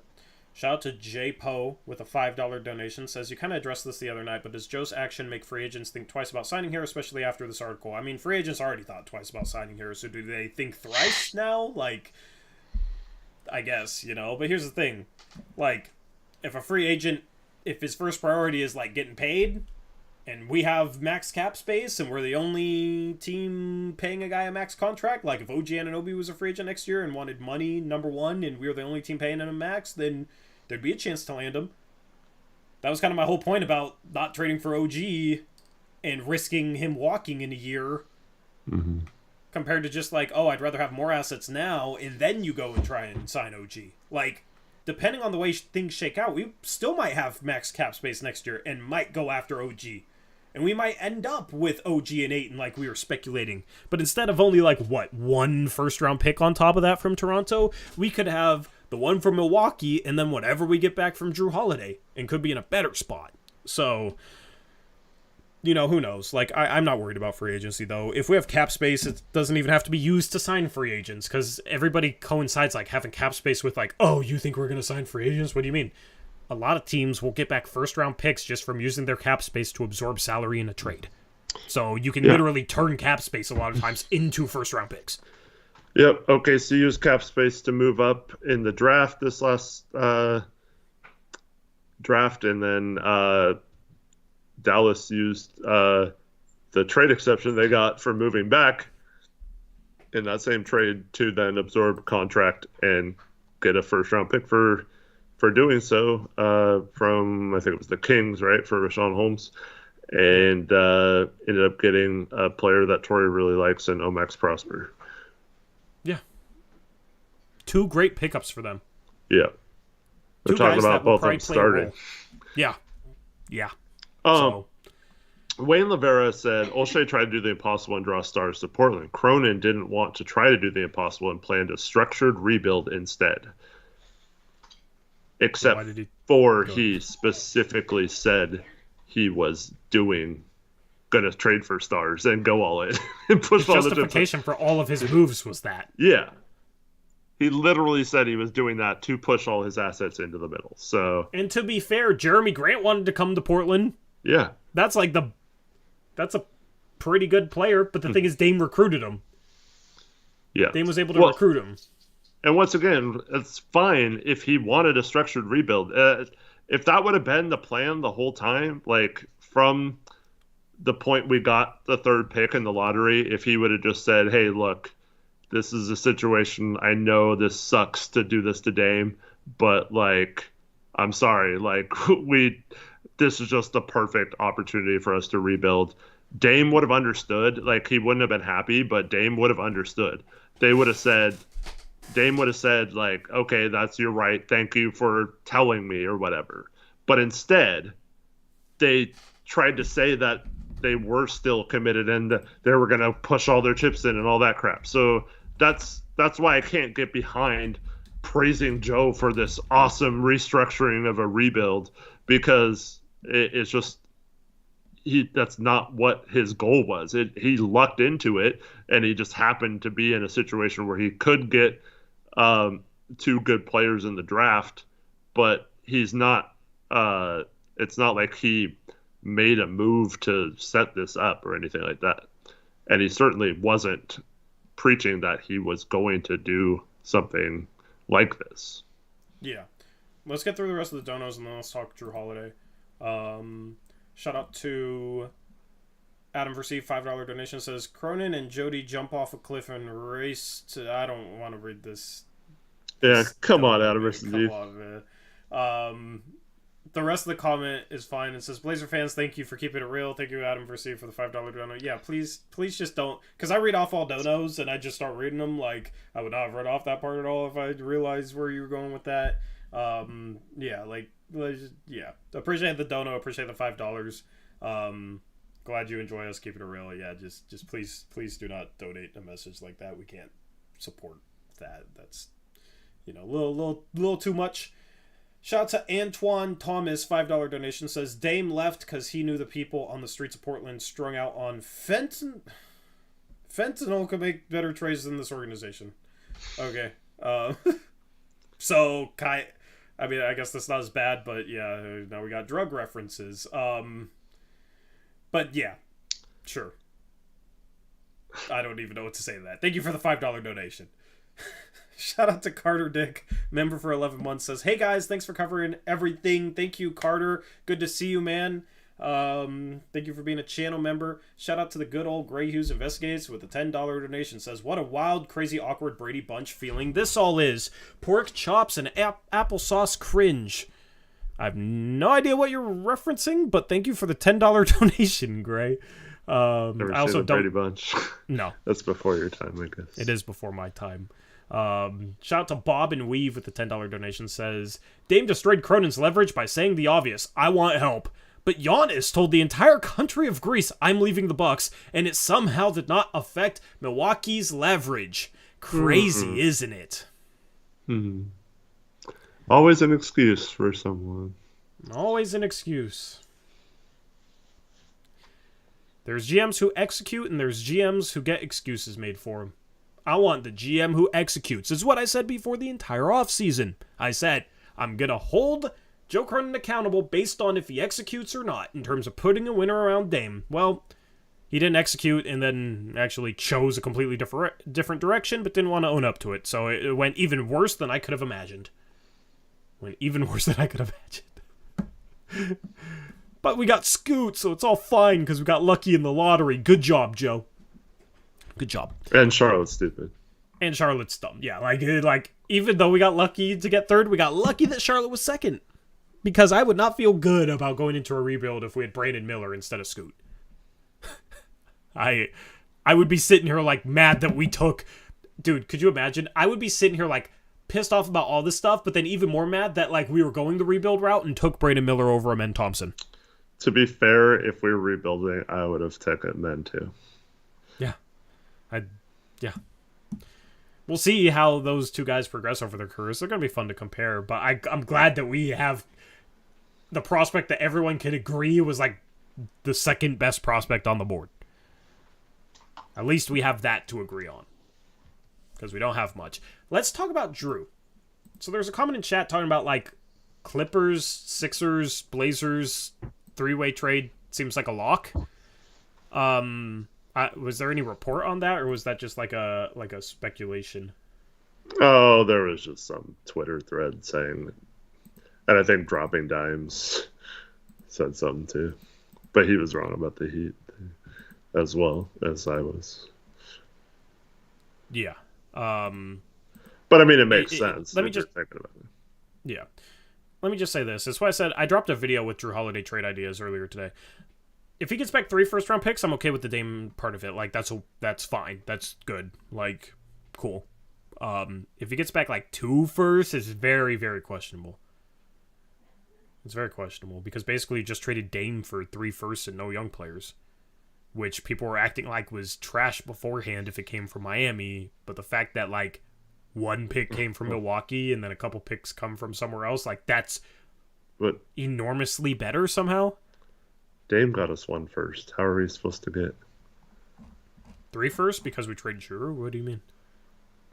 No, I'm saying Drew's supposed to get us 3 first, but Dame only got us 1 first. Dame got us 1 first and Drew, though. Yeah, but so like if Drew is worth 3 firsts, then Dame by getting 1 first and Drew is worth 4 firsts. Yeah, we're not getting 3 firsts. I think. So yeah, this is people are going to say you're going to hate no matter what. He needs to get at least 2 good firsts and a Jovic-esque young player, in my opinion, or 1 unprotected first and 2 Jovic and Hawkes type young players, because at minimum you have to match what Miami potentially could have offered. Even if it wasn't their Godfather offer, if you don't get at least 3 good assets, whether that's 3 young players, 3 first, or 2 first and a player, or 1 first and 2 players for Drew Holiday, the trade's a fail. So you have to get that in order for it to be there, because those things would have potentially been guaranteed with other teams that had more picks to trade and weren't trading you a guy you had to flip. So, yeah. For me, it's just match what you could have gotten from the Heat. Because obviously they weren't trying to get anything from the Heat. Like, they didn't want to trade him to the Heat. So if you can match what you would have gotten from the Heat, then okay, fine, whatever. If not, if they seriously made a move to trade Dame somewhere else other than Miami, even though it was a worse package, then they were not doing what's best for the team. Or what Dame wanted most. And for anyone that's including Ayton as in part of the trade, Ayton would have been a part of the trade pretty much no matter what team was involved. And so that is not. The only piece they got back was Grayson Allen. That is not a factor when you're deciding this trade.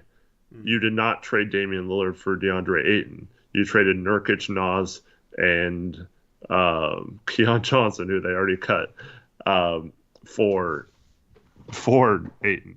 So anyone using Ayton as part of the value back, you can't do that for the Bucks trade, but not say that that wouldn't be part of the value back in a Miami Heat or a Brooklyn Nets or Philadelphia 76ers or Boston Celtics package.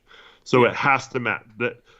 the Drew part of it has to be able to match, because if you get like one first and like young players that are worse than potentially Jovic or Jaquez, then you basically just chose not to have a better package from the Heat simply because you didn't want to give Dame what he wants.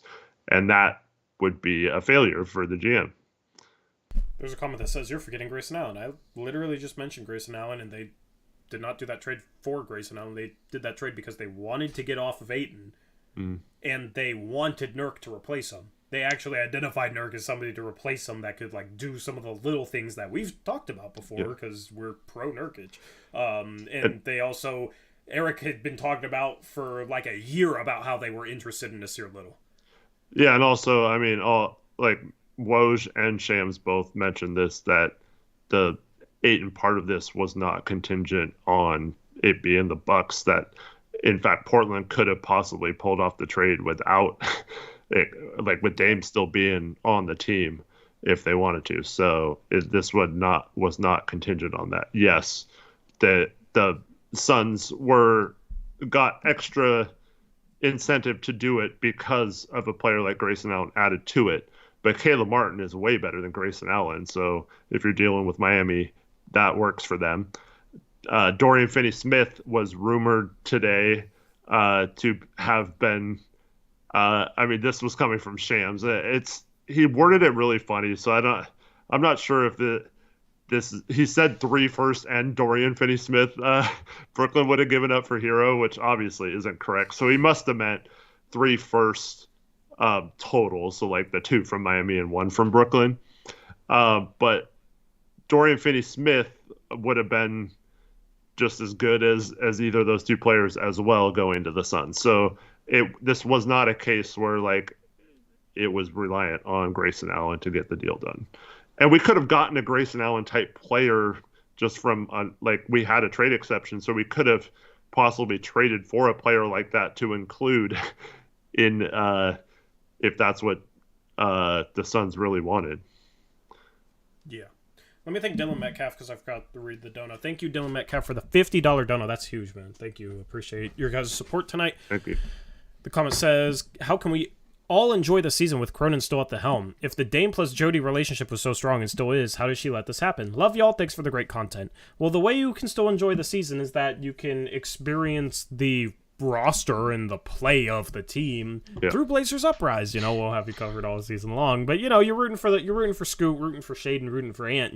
Just separate the people running it from the players on the court is how you do that. That's how I'm approaching it. It's for me. That's what it is too. I'm excited to watch Scoot play. I'm excited to see Sharp's development. I think Anthony is being slept on, and he's going to be an absolute stud this season. There was already talk today about him being the number 1 option. Dame's comments as well were pretty telling. And I think the sky's the limit for him, as long as Scoot doesn't take too much of his role. But I mean, if Scoot's good, I'm not saying he can't take some of his role, but I'm saying if Anthony had his own team, I think he would be a star. Those 3 are super exciting.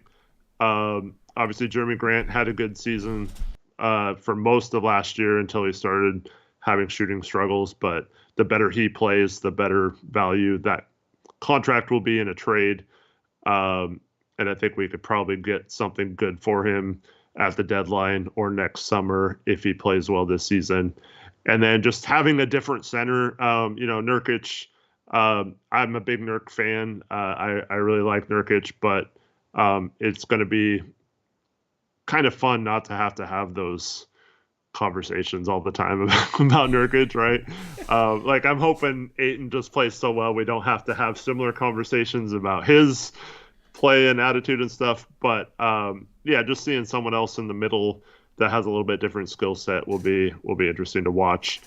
And then all the young forwards like Tamani Kamara, who we just got, Jabari Walker, Chris Murray, repair if he ever plays. Probably forgetting another forward. But yeah, it's there's a lot of young players that I think are going to be exciting. And yeah, hopefully, just going to get behind the players because it's none of their fault. It's not Scoot's fault that this happened. It's not Anthony's fault. It's not Sharp's fault or anything like that. So I'm going to be rooting hard for those guys and whatever we get back from the Drew trade. Yeah. Also, if you want to root for Dame and you need a little bit of motivation to root for the Bucks, we have a new sportsbook sponsor this year that we'll be starting with in 3 days. So, I'll advertise them. And I'll advertise the championship line for the Bucks. So that's kind of my plan. Throw a little bit of money down on the Bucks, and then it motivates me to root for them even more. Because if they win the championship, then I win some money. So that's gonna be a little part of that promo with the sports book is you guys can throw down some money on the Bucks with me, and we can root on the Bucks. Hopefully with a little bit of money, root on Dame, root on Giannis, that sort of thing. So I'm looking forward to that, and we'll have picks against the spread back this year, all that good stuff on the second channel, and a content trailer coming on October 1st that I'm looking forward to as well. And I'll announce kind of some of the plans that we got. One final thing is, let me just add this to the Drew talk. The minimum for me is the 200 unprotected picks from the Clippers, and then expirings that we don't value. Yeah. So Marcus Morris, this, or Marcus Morris, Robert Covington coming back, maybe that sort of thing. If it's 2028 and 2030 unprotected Clippers first, that's a bare minimum for me to not be mad. Yeah. If you get 2 unprotected picks, especially from the Clippers, I think that's good. Yeah. And they don't have a young player, so you do need the 2 unprotected. I mean, if you could get a 2029 pick swap too. I know we got Milwaukee's pick, but maybe you get the top 2. We got Milwaukee 2029, right? That's the right year? Yeah. Yeah, and then swaps in 2028, 2030. Yeah, so maybe you word it in 2029 that the Blazers get the top 2 picks between the Clippers, Bucks, and Blazers, and then the Clippers get the worst of the 3 or something. Yeah. I could see them doing that. Because they don't have young players. I mean, Kobe Brown is we both really I think he's going to be good on a winning team, but I don't think he makes sense a lot, really, for our team. So, I wouldn't be disappointed if he's in the trade or whatever, but with getting Kamara and already having Jabari Walker, Jeremy Grant, and Chris Murray and a bunch of power forwards, I don't really think we need to get him. So I'm fine with the picks. And I think with the Clippers, unlike the commenter in chat, you want picks because the Clippers are going to be a very old roster, and they're not going to trade those guys to go young and get a good roster in a couple of years. And they have no picks because they still owe OKC a bunch of picks. And then if we have their picks after that, they don't have a way to rebuild properly. So they're going to be dependent on some sort of trade or some sort of free agent boom to be good. So you want picks out in the future from them, because I think those could be really good and valuable in trades and stuff like that. Yeah. You know what? If it's let me just say this. If it's a rebuilding team you're trading Drew Holiday to, then maybe it makes more sense to have an unprotected pick this year, right? But it's what pick is most likely to be at the top of the draft? Mm-hmm. Because, I'd love to build a contender by 2027, 2028, then potentially have picks at the top of the draft to add to that. Or if it's one step below a contender and you have unprotected picks from both the Clippers and the Bucks, if one of those is good, then you can maybe trade it for a star and get to contention if the rebuild isn't completely flawless. So, it's of course it could be at the end of the draft, but that's the thing with trying to build a contender by them is you're not relying on it, and then it's just gravy if it's at the top, you're set. And if the rebuild goes poorly and you get picks at the top of the draft, you could still get to contention. So that's kind of how I view the picks. And here's the thing, having unprotected picks from 2 separate teams in that time frame makes it a little bit more likely to get a pick at the top of the draft, because you're just hoping one of the 2 teams by then falls apart. Compared to, like, if it was just Miami's picks, then Miami has to fall apart, and if not, then you're not getting picks at the top of the draft. So you're betting on one of two teams falling apart instead of just one. So it's a little more likely. Yeah.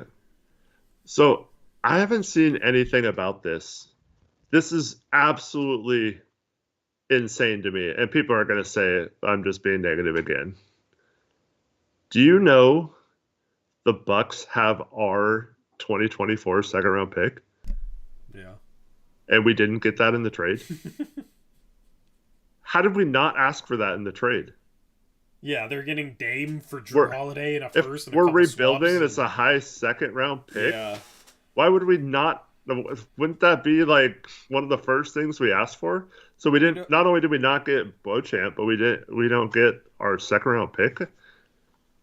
Yeah, rebuilding. You know what's funny? You know what's funny is like nobody can say anything because that the people that criticize you for being negative can't say anything to that because when we were supposedly trying to build a winner, they were saying, we got second round picks back for GP2, it's fine. And it's like, we're trying to build a winner, right? If you're rebuilding, though, and this team is near the top of the draft, that could be an early second round pick. Leonard Miller was taken in the second round. I think that could be a steal, right? Like, you know, Portland should have gotten that back. I mean, even if we're hovering around the play-in next year and are decent, that pick is still in the low 40s.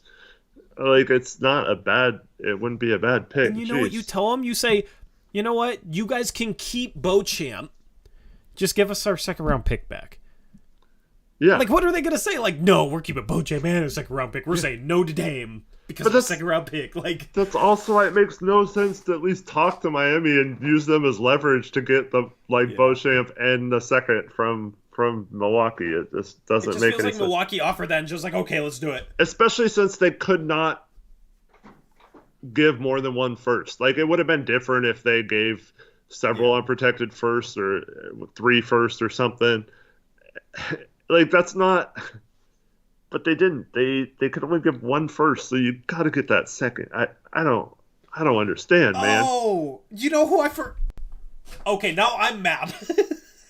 You know who I forgot about? Who? Oh, my guy. I forgot they had him. They had him. Georgios? No. I'm just kidding. No, they had him at one. one. Chat said it. Yeah. No. Somebody in chat said it. You don't remember? Dang. We both forgot. His name starts with an A. I don't know what you're talking about. Andre Jackson Jr. Okay. They ended up with him? Yeah. I believe, right? Like, somebody in chat said it. Yeah, I think that's where he ended up. Yeah, he's on... They have Andre Jackson Jr., bro. Okay, chat, I loved Andre Jackson Jr. in the draft. Like, I don't know how he really fits with this team, but you couldn't get back Andre Jackson Jr., man. I forgot they had him. Is he on a 2A? Maybe that was... I don't think so. Like, they don't have a ton of depth. And he's like a more NBA ready guy, early second. Like, no, he's not. He's on a 4-year contract. He's on the main roster. He's not on a 2-way. Bro, you could... I'm annoyed. Like, a super up-tempo, fast-paced offense, like, would have been great in... For some reason, I thought he went to a different team, but yeah. I didn't remember they got it. Yeah. But yeah. I would trade that pick or something. I would have loved to have gotten back Andre Jackson Jr. in that trade. Like, I feel like he might be like the next Bruce Brown type of like role player defender if he can learn how to shoot. Bruce Brown couldn't shoot coming into the league. Now he's solid enough. That's why he's a really good role player. So, like, Andre Jackson Jr., I mean, he probably doesn't play next year, but like long term could be a role player on a contender in like 5 years. Like, at least as a guy in practice, going to set the tone because he plays hard, athletic, like plays defense. He's not easy to score on. He's a really solid defender. It's like, isn't that the type of guy we need? He can really pass the ball too. That's frustrating. I forgot.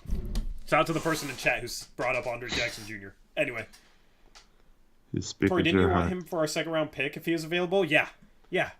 I had a top 20-ish grade on him. He went, late 30s. Him and Leonard Miller were the 2 second round picks that I really liked as like mid first round picks. Leonard Miller, I think I had like 10th on my board, so we'll see. But those types of guys who I really want in the second round in the past few years, I've had a pretty good track record on like those players being good. Austin Reeves is one of them. I didn't really want Austin Reeves for the Blazers. I just thought he was really underrated. So we'll see, man. We'll see. I don't know, man. I don't know if he makes much sense like next to Giannis, but he's a good. Dame and him might be a good backcourt. Yeah, he's just a good glue guy. He's just a glue guy. Can do a lot of little things. If he can learn how to shoot, he's just kind of very well-rounded, athletic defender, passer, ball handler, playmaker. Cool hair, like has it all. Andre's a guard, yeah, but I think he can play 3 too. I think he can play 1 through 3 maybe. So we'll see. Anyway, we didn't talk about the Blazers potentially being under investigation. There was a tweet today, I forget who it was from, like Blazers might be under investigation for tanking the end of the year because that was something in the article.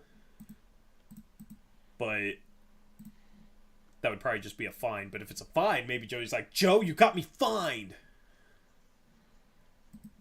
You did all this and now you got me fined. Any thoughts on that? Well, I mean, if I say it, it doesn't register at all, which is fine. But Chris Haynes saying that they asked Dame to sit out, that's, yeah, I don't think they'd strip picks or anything, but they could get a heavy fine. Yeah. Anyway. Because that's blatant taking, if they can prove it or whatever. And Dame at this point might not care and just say, yeah, they asked me to sit out or whatever. I mean, I would if I were him after all this. So yeah. Anyway, I got to record a podcast with Steven. I'm looking forward to that. That's going to be something else. That's going to be feisty. So going to record it, drop it tomorrow is the goal right now. Man, my voice is tired, but I'm going to go at it with Steven now. So anyway, anything else for the stream, Eric? Thanks everyone for watching. Appreciate you all. Hopefully when we hear about a Drew Holiday trade, just look for at least 2 first-round picks and hopefully a young player or some sort of good things we can look forward to. Because if we're trading Drew, we would have gotten Ayton anyway. If we only have 1 first swaps and something very mediocre from a Drew trade, it's an absolute miss. So all we got is 2 firsts and 2 swaps for Dame. So got to get meaningful stuff. And I do not want to hear about leverage in this trade. Please, if anyone says leverage, just stay away from chat or something, because I already see that. Because Dame went and talked to Milwaukee behind the Blazers' back, they lowballed the Blazers, and so what was Cronin supposed to do? Negotiate more. Yeah, the only other things they could have given up is like Beauchamp, Andre Jackson, or like seconds. So it wouldn't have been that much different. I think they should have got that extra value. But I mean, they're getting Damian Lillard. Like, what are we talking about, man? Yeah. Cronin has all the leverage in regards to Drew. Like, Drew is the type of guy that is plug and play almost anywhere, can play point or 2, great defender, great 2-way player. Like, almost every contending team could use a guy like Drew Holiday. So he has all the leverage in the world. This is maybe the first trade where, like, even his biggest defenders can't say that he has no leverage. They would find a way, but, I mean, that would just completely prove my point. I would argue that you lose leverage for the 3rd pick if you're not even willing to take calls at the draft for it once Scoot was on the board. And I would also argue that trading Norman Rocco in a market where there were hardly any sellers 6 days before the deadline also is losing leverage. But yeah, that's just me. Yeah. I need to go argue Steven. I don't need to get into all of that right now. So anyway, chat, hopefully you guys have a good rest of your night. Thank you to everyone who donated. Appreciate you. Appreciate the support you give us and the channel. Looking forward to another season of Blazer basketball. Like, the next stream, if we don't trade Drew, will be after Media Day. Monday night, which is Media Day. That's crazy. It's here. Dame's gone. I don't know what life is anymore. But, maybe I can go enlighten Steven a little bit. We'll see. Looking forward to that. Can't wait for all the softball questions for Joe. Yeah. I made a joke with Steven earlier. Like, I was like, maybe I can enlighten you. He was like, yeah, good luck with that, or something like that. I was like, yeah, you're probably going to be thinking too much about your next question. Mister, just asking questions. Just asking. He laughed at it. So, if you don't agree with Steven, don't attack him, all right? Like, let's be better. I can't sit here and have a problem with people doing that because they disagree with me if I let other people do it to, like, somebody like Steven. Steven's cool. We disagree. I think it's entertaining. I think you guys enjoy watching me and Steven debate, so go off on why he's wrong, but just don't attack, don't personally attack somebody because you disagree with their sports take, is all I'll say. So looking forward to recording with them. With that being said, that's a wrap for this edition of Blazers Uprise Live. Stay tuned for Sunday content trailer. I'm announcing what I'm doing this year. Looking forward to that, and looking forward to your guys' feedback and what you think about that as well. And with that being said, that's a wrap. We're out of here. Catch you next time. Until then, as always, peace out. Go Blazers.